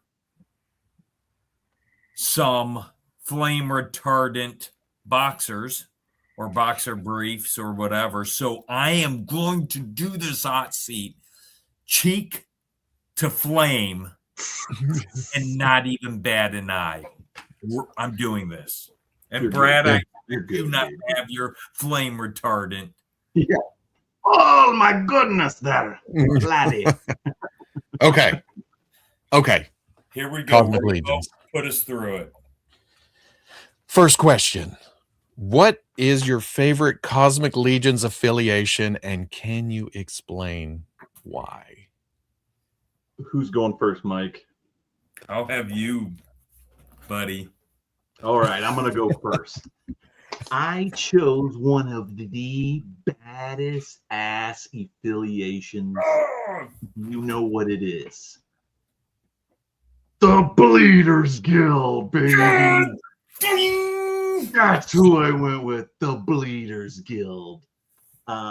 They are some really badass people. You read into their little bios there, and you start to realize that these guys don't mess around. They're stealthy, and when they're called on a job, they're worth the money and they get the job done. I like these guys. That's who I went with.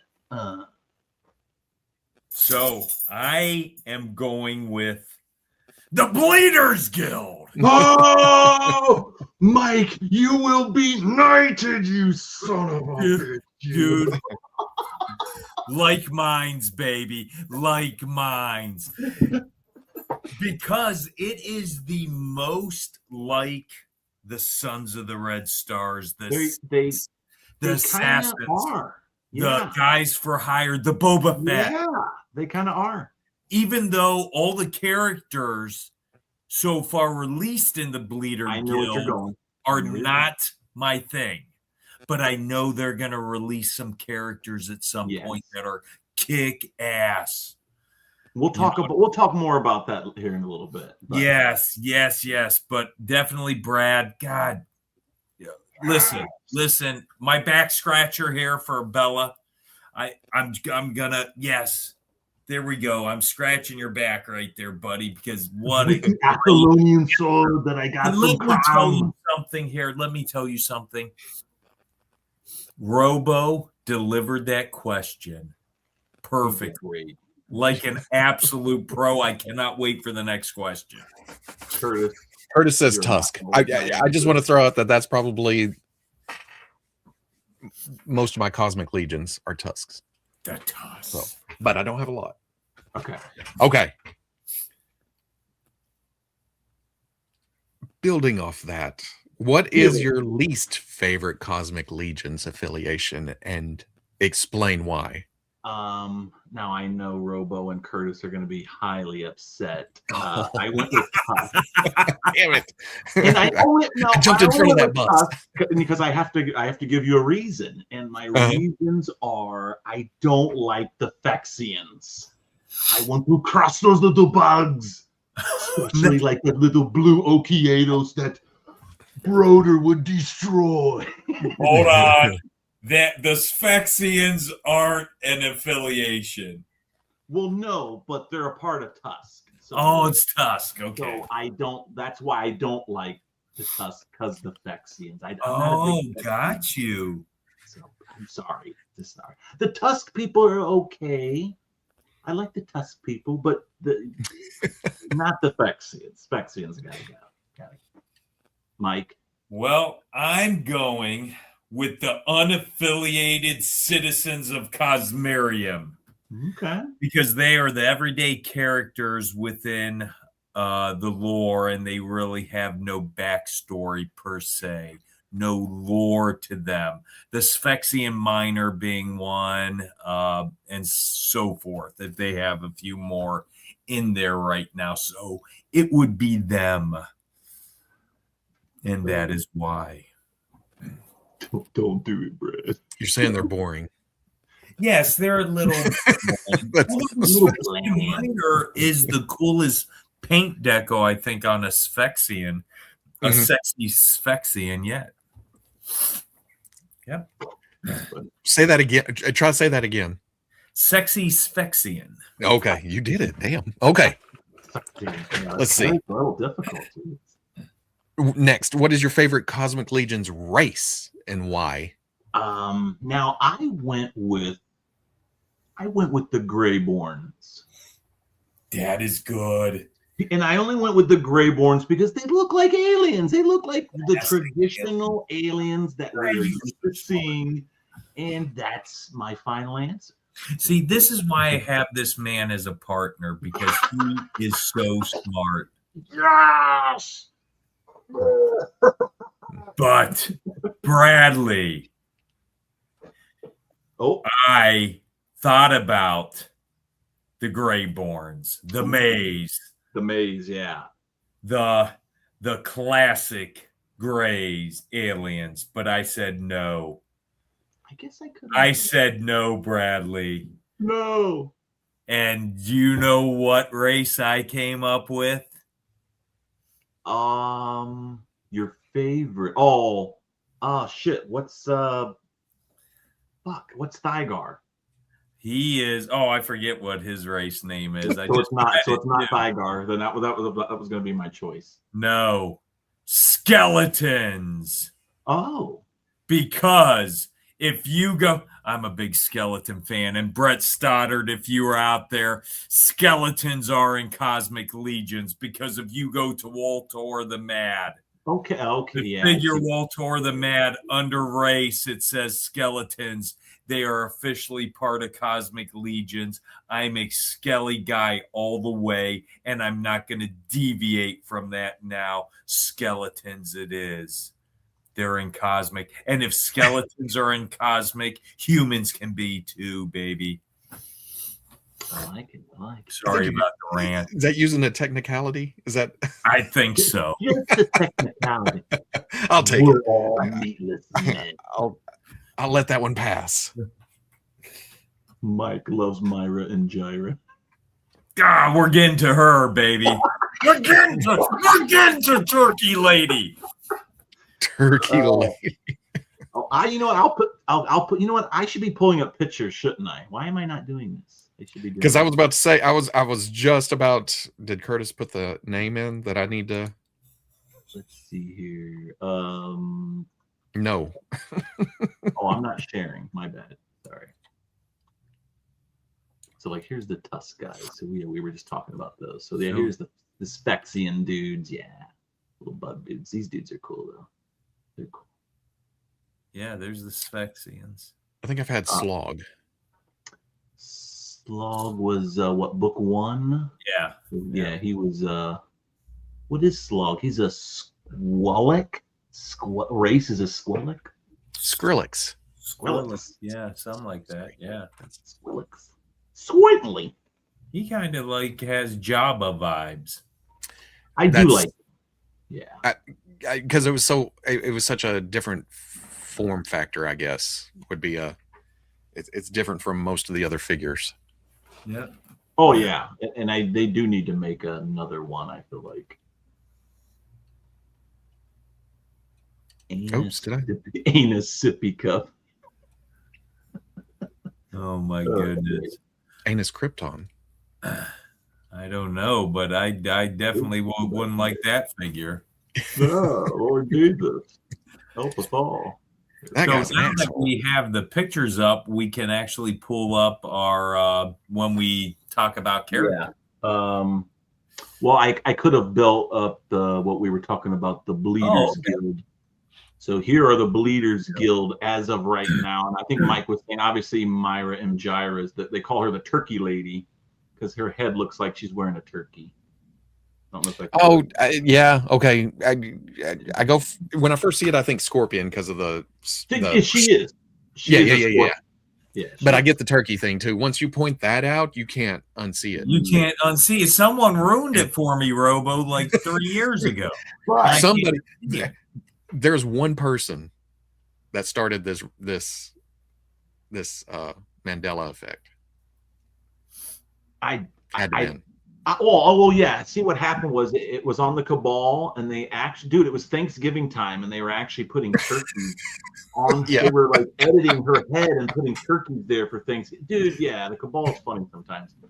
And we were laughing, and I actually made a Gyra TikTok video around Thanksgiving time a few years ago. That's pretty funny. Now, how do you say her name? Mbira Mgyra, I think is how you pronounce it. Let's see here. Mbira Mgyra. Mbira Gem. I think the J is silent. See, I thought it was Mbira Mgyra. That's what I thought. I don't know.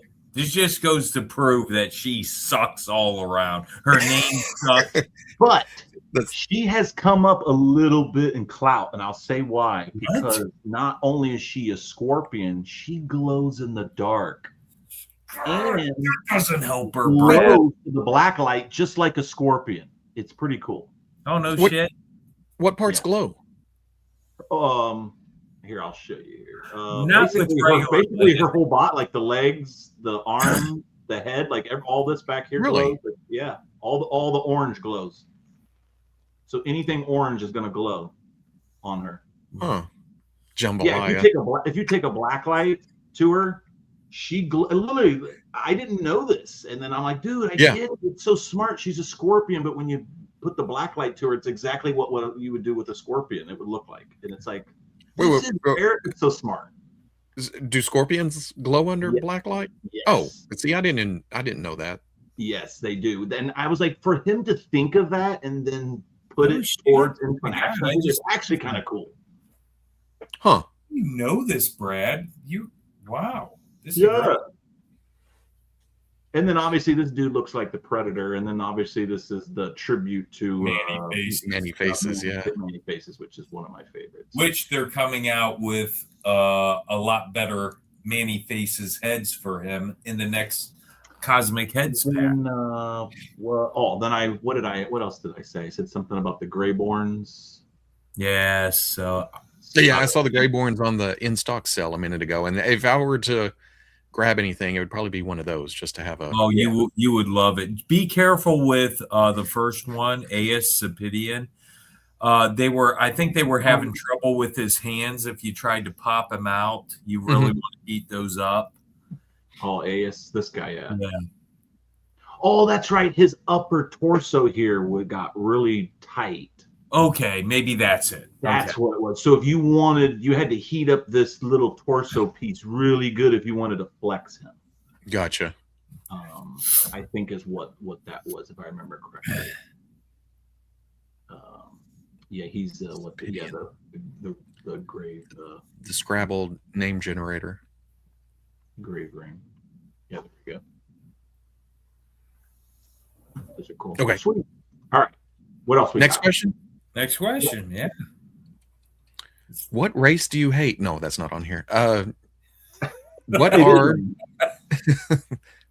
Wait, no. You have I don't think that was one favorite. And then what race that doesn't yet exist in Cosmic Legions would you like to be made? We actually mentioned this earlier, or somebody mentioned it, and I thought, damn, that's one of my answers. I want to see Minotaurs. Oh, wow. I would love to see that. Is crazy, but I think that would work. Well, I mean, we got Cog, right? I mean, what the hell is he? Let me go look at his ass. He's an 8. Is that what he is? The Cog. Let's see. Where is he? Oh, yeah, Cog. Oh, so he is an 8. Okay. Yeah. He's like Chewy. So by having that, why you can have a Minotaur? Come on. Hey, I don't see why not. Is that an 8? He kind of looks like a yak. Yeah. Well, like an ape with a yak, kind of like, very moose. He's what's his race? A dromatin. Well, he's in the Ox crew. It makes sense. He's in this last wave here. Yeah, he's very cool looking. I do like him. Yeah, definitely like him. But that's what I'm going with. Okay, for me, there's only one choice. Oh boy, humans. I think it's essential for the growth of the line to put humans into Cosmarium because people relate to humans because we are humans. I think it just would help the line grow. Space Marines, stuff like that. Just think it makes sense. And they don't have to be Earthlings, but just humans. Yeah. So you have Waltor the skeleton. Let's get a human in there, please. That is true. Human. I have to, because it's a human skull, right? Yeah, 1.0. 1.0, please, not 2.0 human. 1.0. What? Okay. See? Waltor doing his gardening. Yeah, definitely. Yeah. And see, if you go up, it says race skeleton. It does. You are. Yes. Right. Skeletons are cosmic. Yes. You are right, sir. Oh, yeah. I got to tell you, the way Robo's asking these questions, my buns aren't getting toasted. He has such a good delivery. Yeah. Usually I scorch some asses out there because I have such a bad delivery. You have a good voice, good delivery. It's really being kind to us. Trevor doesn't relate to humans. Okay. Where were what are your 5 favorite Cosmic Legions figures? And why is it Fisher Rice? No, and explain why. It was a good one. Okay. Mike, are we doing our 5? Just start 5 to 1. Just start 5. I'll do 5. Then you do 4. Okay. Number 5, I'm going Oleg Thygor. Oh, that's a good choice. Oleg Thygor. Naked Oleg. Because he's giving me Power Lord vibes right now, and I really like that. That is Power Lords. Yep. Yeah. The Gravering. Yeah. The Grave Ring. Oleg. So that's 5. That's my 5. My 5, as we know, I love Motu. I love the first series of Motu, but I also, I care about the 1983, 84 is okay. And I do believe Buzz Off came out in 84, I want to say.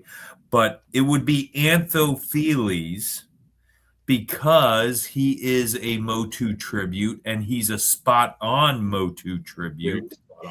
And he is a tribute figure to David Williams, who made this custom. It's actually the first Motu tribute that's also a tribute to a fan.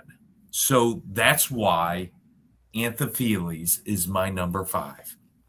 Nice. I like it. I like it a lot. Let's see. My number 4 is going to be Kragnar. I'm seeing a pattern here. Kragnar, wasn't he the first mystery review or a mystery? He was. So basically, they showed his head, like a mystery of his head.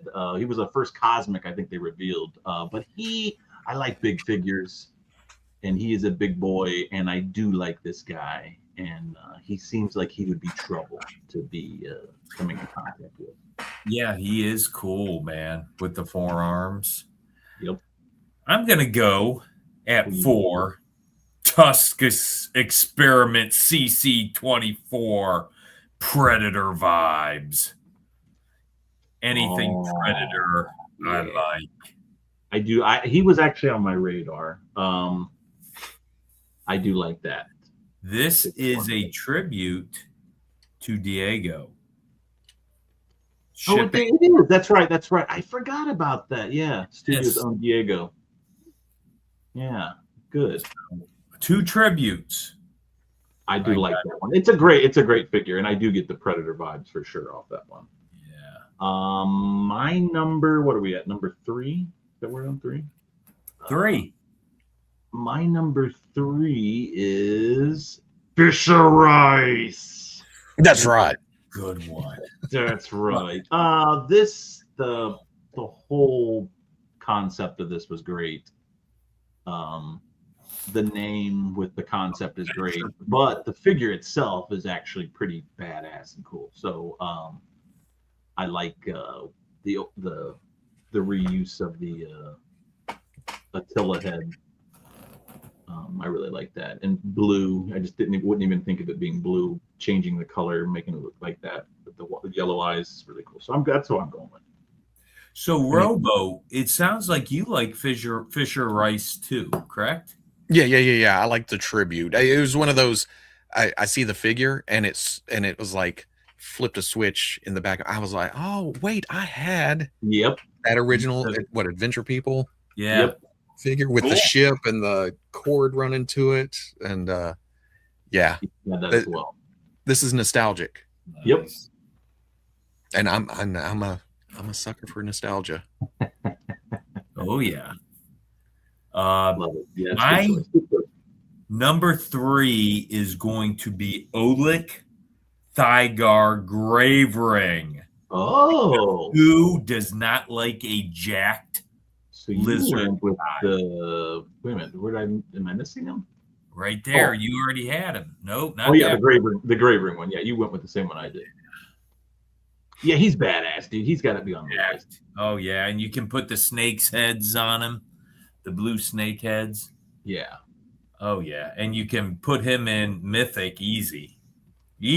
I would say, yeah. Yeah, you just change out his pants there or his belt. Oh yeah. Definitely, that's a good one. See, look, we're on the same page. Number 2, not number 2, but number 2. I'm not going to go number 2, but I'm going to give you number 2. Sometimes when you got to go, you got to go. You got to go. I am going to go number 2. I mean, you know what? That's right. He was a part of Outpost Zaxxas. Oh, Outpost Zaxxas. Yeah, there he is. Operative A. There's a Motu. Yep. Manny Faces was one of my first Motu figures as a kid that I probably played with. So it was probably the first action figure that I had in my hand. And as a young kid, having that action figure and spinning his head and seeing all those faces was like so cool as a kid. Like just cool. And even when I got other figures, I don't know why I always went back to Manny Faces, and I made him good. And I was like, he's good, damn it. So a little lore on Manny Faces. Of course, he came out Wave 2 in '83, where they had a mini comic on him where he was an actor and all that. But he originally came out with a weapon, and I want to say it was a gun. But then later on that year, he came out with several other weapons that were supposed to be packaged in with the Savage He-Man, which was a mail-away figure. But some lady threw a fit about the gun. Them sending away for a He-Man figure that didn't have a lot of stuff with it, like a uniform and stuff like that. So they got rid of the Savage He-Man. They had to do something with the weapons. So they actually packed those weapons in with Manny Faces. Oh, wow. If my lore's correct. I remember this. That's cool. From a kid. Yes. Because his regular gun was what, red, and it had an angle thing on it or something. It was unique, that gun. Yeah. But he came later on that year. They were packing him with those Savage He-Man weapons, because what they did with Savage He-Man, you mailed away for him. He was the dark-haired He-Man, kick-ass figure. But they had the weapons with him, but in a different color, and they would just send 2 weapons with random Savage He-Mans. So he really didn't come with much. And the lady wrote a letter to Mattel, bitching them out. Thank you, Karen. Thank you. They pulled it. I was lucky enough to get one, though. Me and my brothers, we were lucky enough to send away from one and get one before said lady ruined it. Now, don't those go for big money, Mike? Oh, they go for huge money. Yeah. The Savage He-Man. Yeah. They call him in the classics line Wondar because everybody thought he was a Wonder Bread promotion, which he wasn't. So, anyways, that's a little lore on Manny Faces, if anybody wanted it. If anybody wanted it. Of course you wanted it. Yeah. So, Mike, you're up number 2, I think, right? Oh, you did too? Yes, you did too, Manny Face. Yeah. I'm going with Aescipidian because he is your classic alien, gray alien, and I think he is not that one. That paint-faced one. Yeah, right there we go. He's so cool, man. Robo, you need to get yourself one. That may be in order.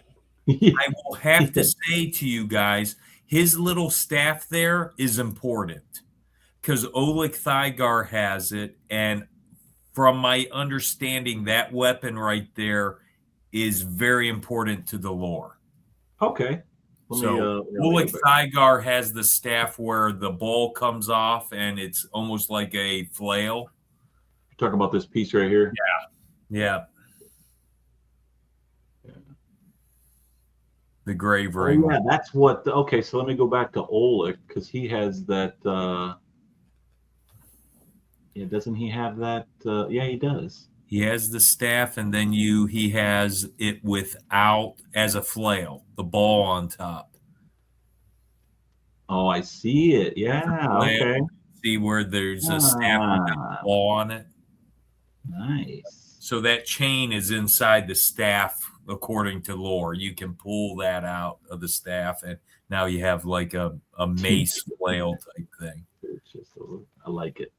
Like it. So that was your number 2. Yeah, we're at number 1, big dog. Number 1. Number 1 is Knox Ball because he is freaking badass, baby. Who doesn't like cyborgs? Yes. Come on, Robo. You love cyborgs. I'm a Robo killer. That's right. Now, so this is what I thought. I thought you were going to go with his faction, his affiliation, because they're all the Red Spiral. They're like all cyborgs. Yeah. Like, now there's only one of him so far. Yeah. So I'd like to see some more. Yeah, you're right. What was it called again? Yeah, the Red Spiral. So yeah, I'd like to see some more of his affiliation because right now he's not doing so well. By the way, a little history on Knox Vol. Knox Vol is a character that Eric Treadaway drew as a little kid. Yes, and I didn't say that. So yes, basically this is something that Eric Treadway had in one of his books as a child. Yes. Ooh, you need him. Now, if I remember correctly, his cyborg leg is a little tight. So if you do get him, he does need heated up pretty well on that cyborg leg, if I remember correctly. That was another issue, I think, that you wanted to be careful on. It seemed like a lot of the cosmics needed heated up pretty good. So it's just with those, I would definitely heat those up for sure. All right, Mike. My number 1, I am going with the best space suit in the history of space suits. That is Oleg Thygar Hvalkatar.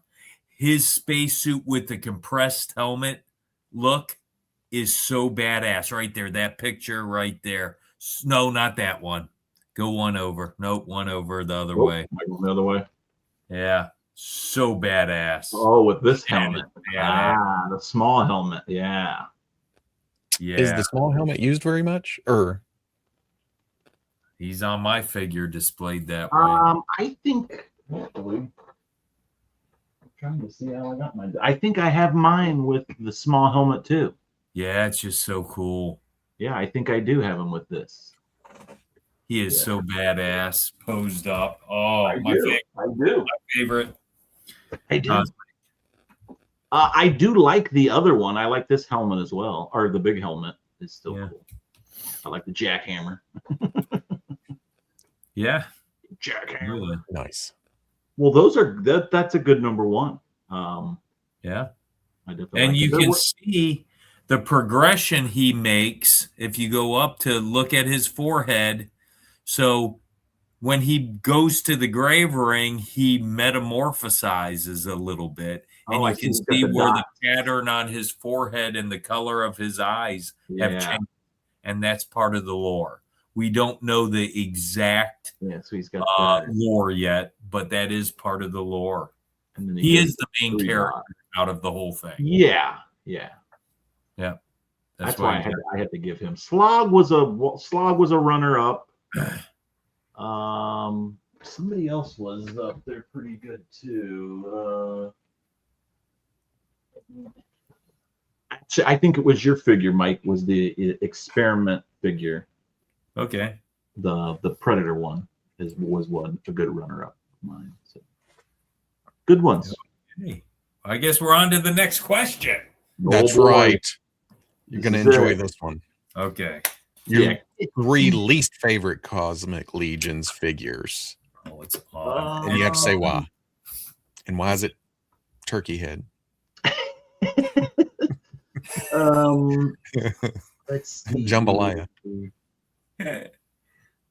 Let's see. Oh, I went with let me go. I went with my 3 least favorites. So obviously I had to go with the Spexian Commander. Oh, the Commander, the red one. Good for you. Because he looks really ugly bug guy. So yeah, I went with him just because I'm not a bug guy. Okay. Well, he's cool, but if I have to pick, I have to pick a bug. Okay. And just because it's bug-like, it's gonna fly. It's gonna slap you in the side of the head when the lights are on at night. Yeah. Yes. You know, like when you're like out, you know, you got your astronaut mask on, helmet, and then the bugs juices are smacking you, and you can't see, and you're trying to wipe it, you're just smearing it everywhere. Yeah. And you got to call your buddy over to wipe it off. Or helmet's too big. Yeah. Well, my third, this is going to come as a big surprise to everybody who watches the show. A huge surprise. All mine are 2.0 figures. Okay? Because I don't like 2.0 figures. Oh. So there are probably 5 that I can choose from, 5 or 6 that I can choose from. My number 3, Jobara Key from the New Ox Crew wave. Oh, this lady. Yes. She's not doing it for me. She's not doing it for me. Maybe if you put the helmet on. Mike was trying to be seduced by her. That she is not doing it. Such anger behind such. You're not doing it for me, Jabara. That's right. Brad hates bugs because Vikings raid. That is right. That is right. Is she a minor? I got to pick another one, don't I? I got to pick 2. Once again, gonna have to go back to these bug guys. So here's my next one. Oh, you're gonna pick the Spexian prison guard guy. Oh, damn, dude! Just because he's a bug. He's a bug. Okay. Wow. Okay. That's what I gotta do. Well, they leave shells hanging around on the walls and stuff. That's what they look like. They're like, Brad, you're racist. You're racist. Getting some bugs, Brad. My number 2, and it was close. This shows you how much I don't like this chick. Here's the 2 point. Yes. Trevor Williams. Take a photo of that. My number 2 is going to be, I got to look at her name again, Zarian Spire. Zarian Spire, you're number 2, Chicky Poo. Let's see, she's what, book 2? Book 2. No, she's number 1. She's the original Grave Ring. She is? Yes, oh Zarian Spire. Oh, she gets the statue, right? She don't do it for me at all. Yeah, she's the statue. Get on out of here. Statue's great. Little hair. Yeah, you put her here, Mike. It's scary. Number 2. And Trevor, you're lucky I didn't put her number 1. The only reason I didn't put her number 1 is Thanksgiving. Oh my God! So we know what we know. I told you. I knew that was coming. Well, if you're gonna so if you're gonna do number one, I'm just gonna go with a bland one. And to me, this is just kind of bland. This Century guy. I'm sorry. Oh, Curtis is gonna have. Curtis just had a heart attack. Well, you know what? I could go with this lady if you want. I could go with the Mike. Would that help you? The 2.0 Tusk? It would. Okay, I'll go with her then. All right. And Curtis probably is now being resuscitated. I'll go. Yeah, I'm going with her. Look, and she's up front right there. She's ready to be Does have sacrificed to throwing down the stairs when I need her. That's yeah. So that's my number one. Mike, oh, hold on. Let me prompt you for your next one here. Number one. What is it? No, Turkey Lady of the Bleeders Guild, Mbira Jimbira. Turkey with a P on the front of it. Yes. A turkey. Brett, I'm not talking to you. Sorry. I know he's a customizer's dream, but plain. This chick here, I can't get the turkey, the ass end of the turkey out of my head every time I look at her. Is that her fault, though? Or is that... No. I don't think it's Eric's fault either. He didn't intend that, but there is no way. What's worse than a 2.0 female character? A 2.0 female character with a turkey on her head. That's the only thing that could outdo it. With her head and the turkey's ass. Dude, her poisonous barbed and I can't even say it. The only thing that would make her worse is like Madonna titties put on her. Oh, the torpedo. The torpedo. Yeah. Well, hey, I was going to be one of mine, but I'll let Mike pick her, and I'll go with the Tusk female. Well, great. I think she's deserving of a number one. I will tell you, she makes Fastia look like a goddess. Oh my God. Look at those teeth. Yes. Could you imagine going out to dinner with her? And these things just keep closing and chomping while you're trying to eat. And you're like, eat with your mouth closed, lady. Which one? Okay, there is one more question.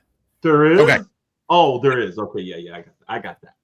Which Cosmic Legion's tribute figure is your favorite? Waltor the Mad, Anthopheles, or Naviun Lean? And we're going to throw in there Tusk Experiment CC24 because he is a tribute figure too. He is from Diego. Boy, if you did that might change my answer, but I don't know. I know what you're going with, Mike. I'm going to go with Walter the Mad. Oh yes, that is yes. Because I know what Mike's going to go with, and so I'm glad that he will get chosen. But Walter the Mad, got to go with him. The first skeleton in the Cosmic, the guy that created the Cabal. We'll give him some props for sure. I am going with, and I'm staying true to my roots, Waltor the Mad, because he is a skeleton, even if he has a tooth missing and he's the more undesirable skull. He is a skeleton, and that is all I need. Now, I was actually going to pick Anthopheles. You were? I was going to, but I figured you were going to, Mike. So then I said, I'm going to give Walter props, and here great minds think alike. David Williams, though, I am so, real quick, David Williams, so glad that you got your figure. Real quick, we'll go to it and give him a little props because it is a great figure. And in honor of him getting his figure today in the mail and opening it up, I wore his David Williams shirt. So yeah, so there you go, David. And I know what that feeling is when you get to open your tribute figure. It's pretty cool. So kudos to you, sir. Trevor said you lay off Fastia. I will. Looking at that turkey lady. Where's Trevor? And Zarian. Oh. Lay off Fastia. Well, that dude, thank you so much for taking us. That's great. The hot seat. That was actually you did it in a way in which it saved our buttocks. Pain was less. And I do appreciate that. Now, do you have time to answer any questions from the chat? Okay, hit us up, chat. Brad's going to take any questions for Robo, and then we're going to get on out of here. So, any questions, please. Yeah. Oh, Mike, are you going to go first with a question, or am I going to go first? Why don't you, Brad? I ask everybody this. And now I know you like, since we've been talking to you, I know you like secrets or you like to be surprised. Is there anything that you're looking forward to or can speculate on what G-Con might be like or what they may reveal or is there something that you're like, hey, I want to see this? That's one of the perks of not knowing a lot of the history is not knowing what to expect.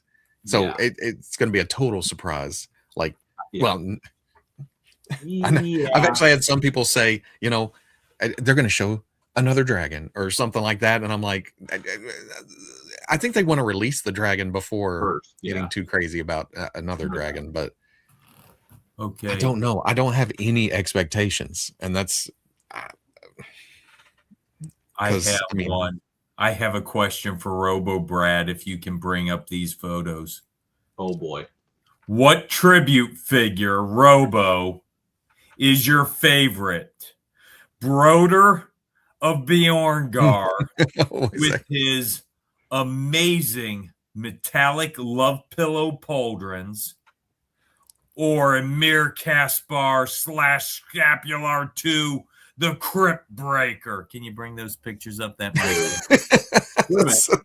Oh my God! I'm sorry. I'm over here. Look, I'm over here on the screen clicking, and nobody sees anything that I'm doing. So yeah, there's Mike. I already showed my figure, but we'll go back. So Scapular, the Crypt Breaker. You have to go down to the Emir look. Oh, what did I just see? Oh yeah, the Emir look. 14th. 2 days ago, there was just pictures on the Horseman Facebook. Yeah, nice. Yes, there was. Yep. Yeah. And obviously, look at those pauldrons. Pull up the pauldron shot, baby. Look at them. Nice. Now you just said Madonna. This is Madonna. Those are pinchable. Here, baby. Those are flippable. Yeah. Yes, they are. But you hurt your finger.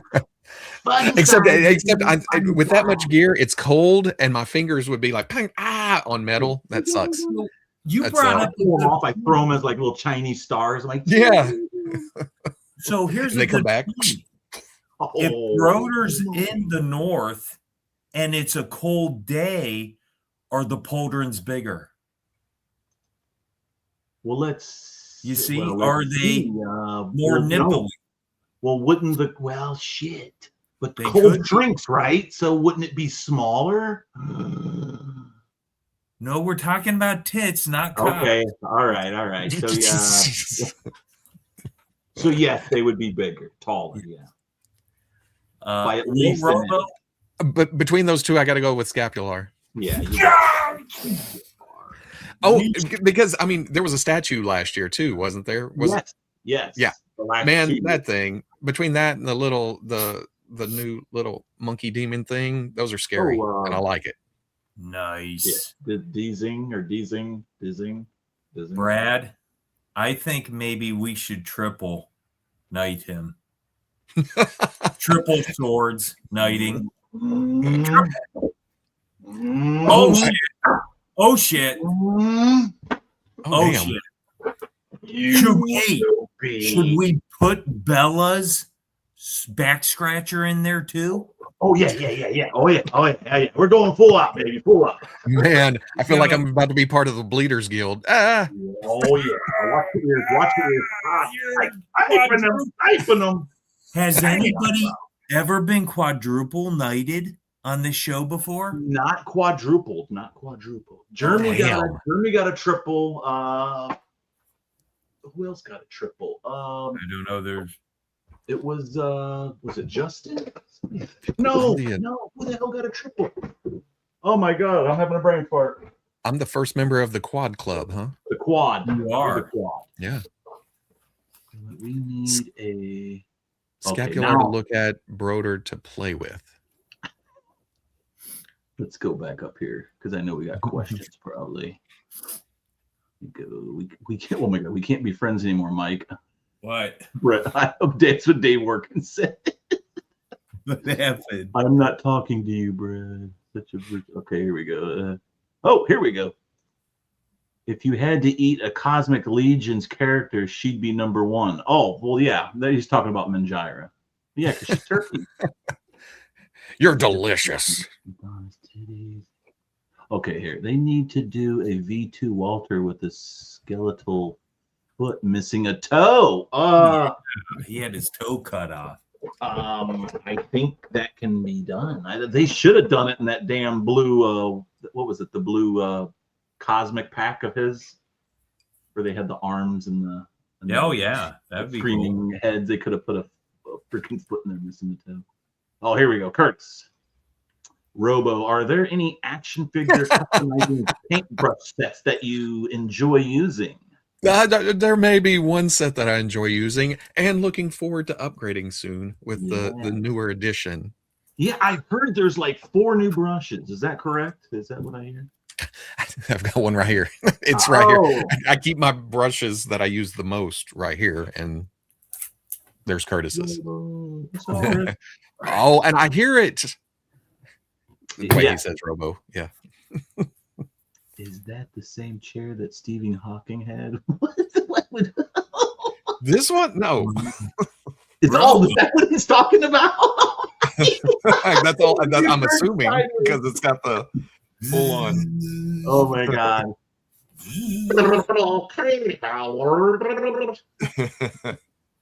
Robo favorite pizza topping. Oh, I like most pizzas unless it has olives or mushrooms. Okay. Done. Out. Get out. But I'm liking buffalo chicken at the moment. But if I have to order pizza, or if it's a community get together and it's like pepperoni every time. Yeah, pepperoni. Yeah, pepperoni's good. Ooh, Justin, Robo, I may have missed it. Do you have a day job? Don't have to say which, or are you a full-time YouTube social media person? I am full-time YouTube. Yeah. Well, I mean, he should be. I forgot to mention this. What did it say? You had like 67,000 subscribers? Like, Jesus Christ, that's a lot. And that's in 10 years. This is, that's 2 years. The former channel had, it was just about to hit 200,000. And wow. It was, which is cool. Hey, you know what? Less subscribers, but same amount of views. It didn't really change. It's just, you stay on YouTube long enough, you get people who don't even watch. And I don't know. It's pretty cool. I'm thankful. Because I was afraid of, leaving the one channel and going, okay, this is what I do for a job, but let's just jump out here off the ledge. Rob Zamora, El Spooky Zorro, has once again a Justin Bieber question. Dear Robo, you may know Justin Bieber used to go by Justin Doe. No a ho. Do you think Justin Bieber with a mustache makes him look more like a hoe or less of a hoe? I don't know enough about Justin Bieber to. Now, backstory. Rob asks all of our guests crazy about Justin Bieber. Yeah, some true, some maybe farce, but we like to think they're all true stories. That it's canonical to this live stream. Yeah. Well, I mean, I would think since Robo has a beard, facial hair, that maybe not having it would make him less, you know. It depends on the face, I guess. He has a baby face, so I think he needs some mustaches. Yeah. I have to admit, even my kids. I don't even remember if Bieber was a thing. My kids were more punk and metal than. Yes, baby. Scapular to look at, Broder to play with. Oh, at least Broder likes the ladies of Mythos. Did you? That's right, Trevor. I don't even like the big Amazonian ones now. Oh my God, that's my woman, Michael. Don't you dare talk about him. You're too big. They're never too big. I'm still waiting for a day Eric makes a woman that I like. We will see. Someday. Okay, here we go. Robo, if Four Horsemen made a tribute. Okay, here we go. Robo, if Four Horsemen made a tribute figure of you, what would it be? Oh, Mythic Legions? I have a Josh Brown Customs. Oh, here, I'll make you big. Oh, wow. Oh, I even can't. with the Boston Scout. Is that a Boston Scally you have on? Or Nah, it's a newsboy of some type. okay. It's cool though. Yeah, it's just one of those things. Hey, I'm going bald. I need a hat. This works. Oh, So that's actually my daughter chose this style, and I've just stuck with it for 10 years. nice. Apparently, That was RB cool. was also. I can see that a little bit. Maybe. Oh, is that? Oh, I was going to the next Justin Bieber comment. Oh, I saw a comment about that today about, I'm glad I have premium so I can watch this concert or something like that. I didn't get it until just now. apparently Robert. Yeah, okay, I read that one. That tribute figure was made by. Yeah, it was. Blake, get ready for the West Coast. The West Coast. I think I got all the questions. Did I think I missed any? I don't want pepperoni. They were coming up so quick. Fucking Stephen Hawking chair is killing me. It's just I didn't see it until you turned sideways. It's like, Yeah. it's great. It's good times. Oh, Robo, do you sleep at Legion's Con? I do. Well, this year I did come down a little bit late, but not too late in the mornings. But I don't know if there's somebody to talk to in the lobby, then I'm talking to people in the lobby. Oh yeah, Yeah. it's like I'll sleep on the plane and sleep after I get home. And It's hard to sleep on a plane, though. oh no, I'm out. I'm out before it levels out. As soon as it's, I'm out. And then Nice. And then I wake up during the trip somewhere. Oh, what is your favorite White Snake song? I don't do a lot of hair metal. What? At that time, I know at that time it was just whatever was on the radio back then until the 90s. And then that's when it, or depending on if you're my parents, then if everybody else, it's like. Here I do. Yeah, great. My themes. Yeah, it was just. I skip, I guess, a little Guns N' Roses here and there, but even that was not until Use Your Illusion, and that was later.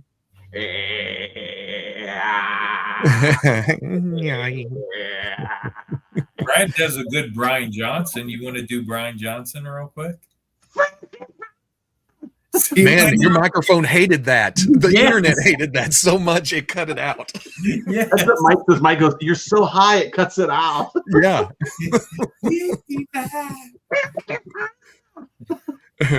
That's how we annoy my middle child and me like to annoy the wife, because I want to someday play the bagpipe solo of because it's just that one note, just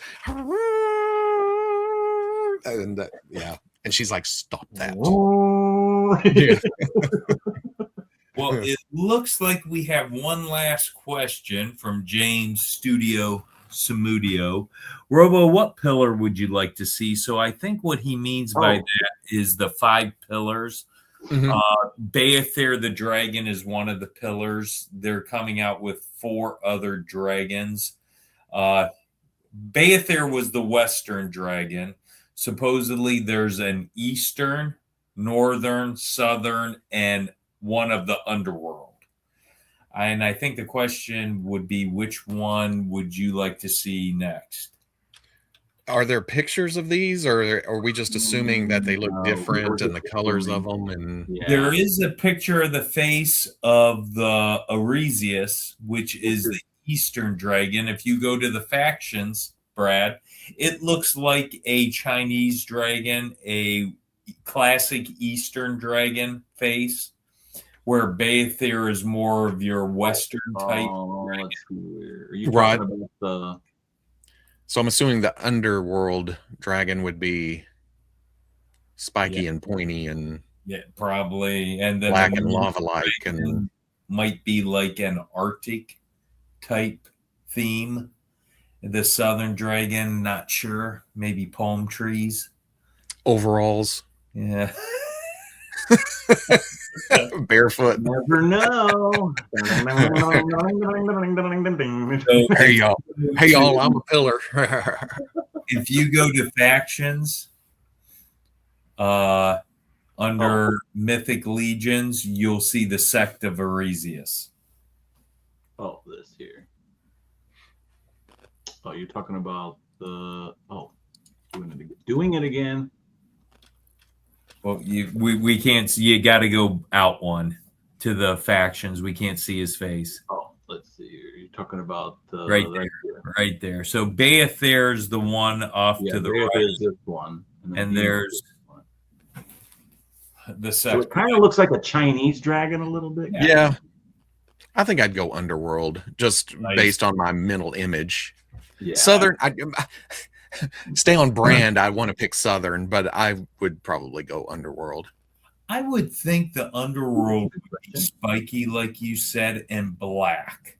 Yeah, with like orange fire, like lava running. Yes. Yes.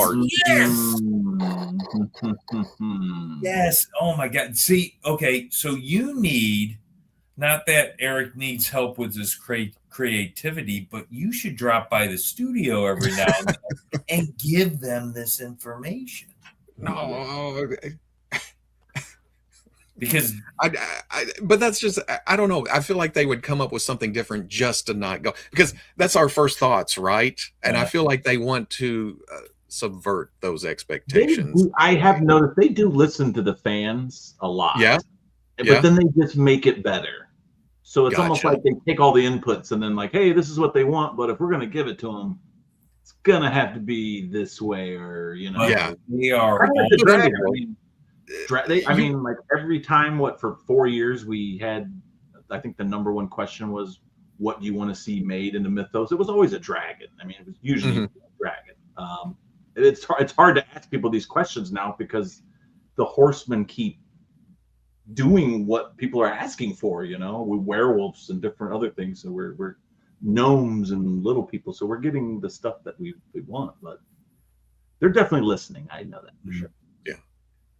But now I'm going to be disappointed if it's not charcoal and lava. And hey, we got 4 more chances. Yeah. I think you're gonna get a troll that's similar to that, the fire troll. Oh yeah, the fire. Maybe like red with like maybe somehow to make him look like lava-ish, kind of like that. But we haven't seen a troll in a long, long time. I want it that way. Sorry, I had to finish it. They were going through it in the chat. Tell me why. I wanted to be the last. Do you collect Glyos? No, I've seen it, and I'm interested in those new Cosmic Legion figures, but I haven't jumped on them. Gotcha. Okay. Razor-backed pig-headed dragon. Don't be trying to. Now that's yeah. Razor. That sounds like a good song. Razorback, pig-headed dragon. I jumped on my tractor and went down.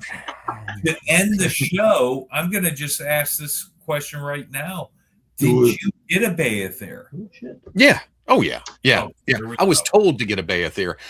Whenever that was revealed, I was like, well, that's never happening. I'm not getting that. And when I called the wife at some point that night, it was later that day, and she was like, oh, we're getting a dragon. I was like, okay. So it's safe to say, I think Jacob Forney earlier in the show, if he's still watching, asked a question I didn't answer. Said, "Are you going to do a review of the dragon?" It's going to be one of those. Have to find space for it, but that would probably be the largest thing I've ever. Oh, maybe. Yeah, because I'm sure that's bigger than the HasLabs, like the Sentinel or Galactus. Well, Sentinel's pretty big, but I think it is big. Yeah, but bulk-wise, with the wings and everything. Yeah. No, I'm not saying I didn't want the dragon when it was shown, but it was like, where am I going to put it?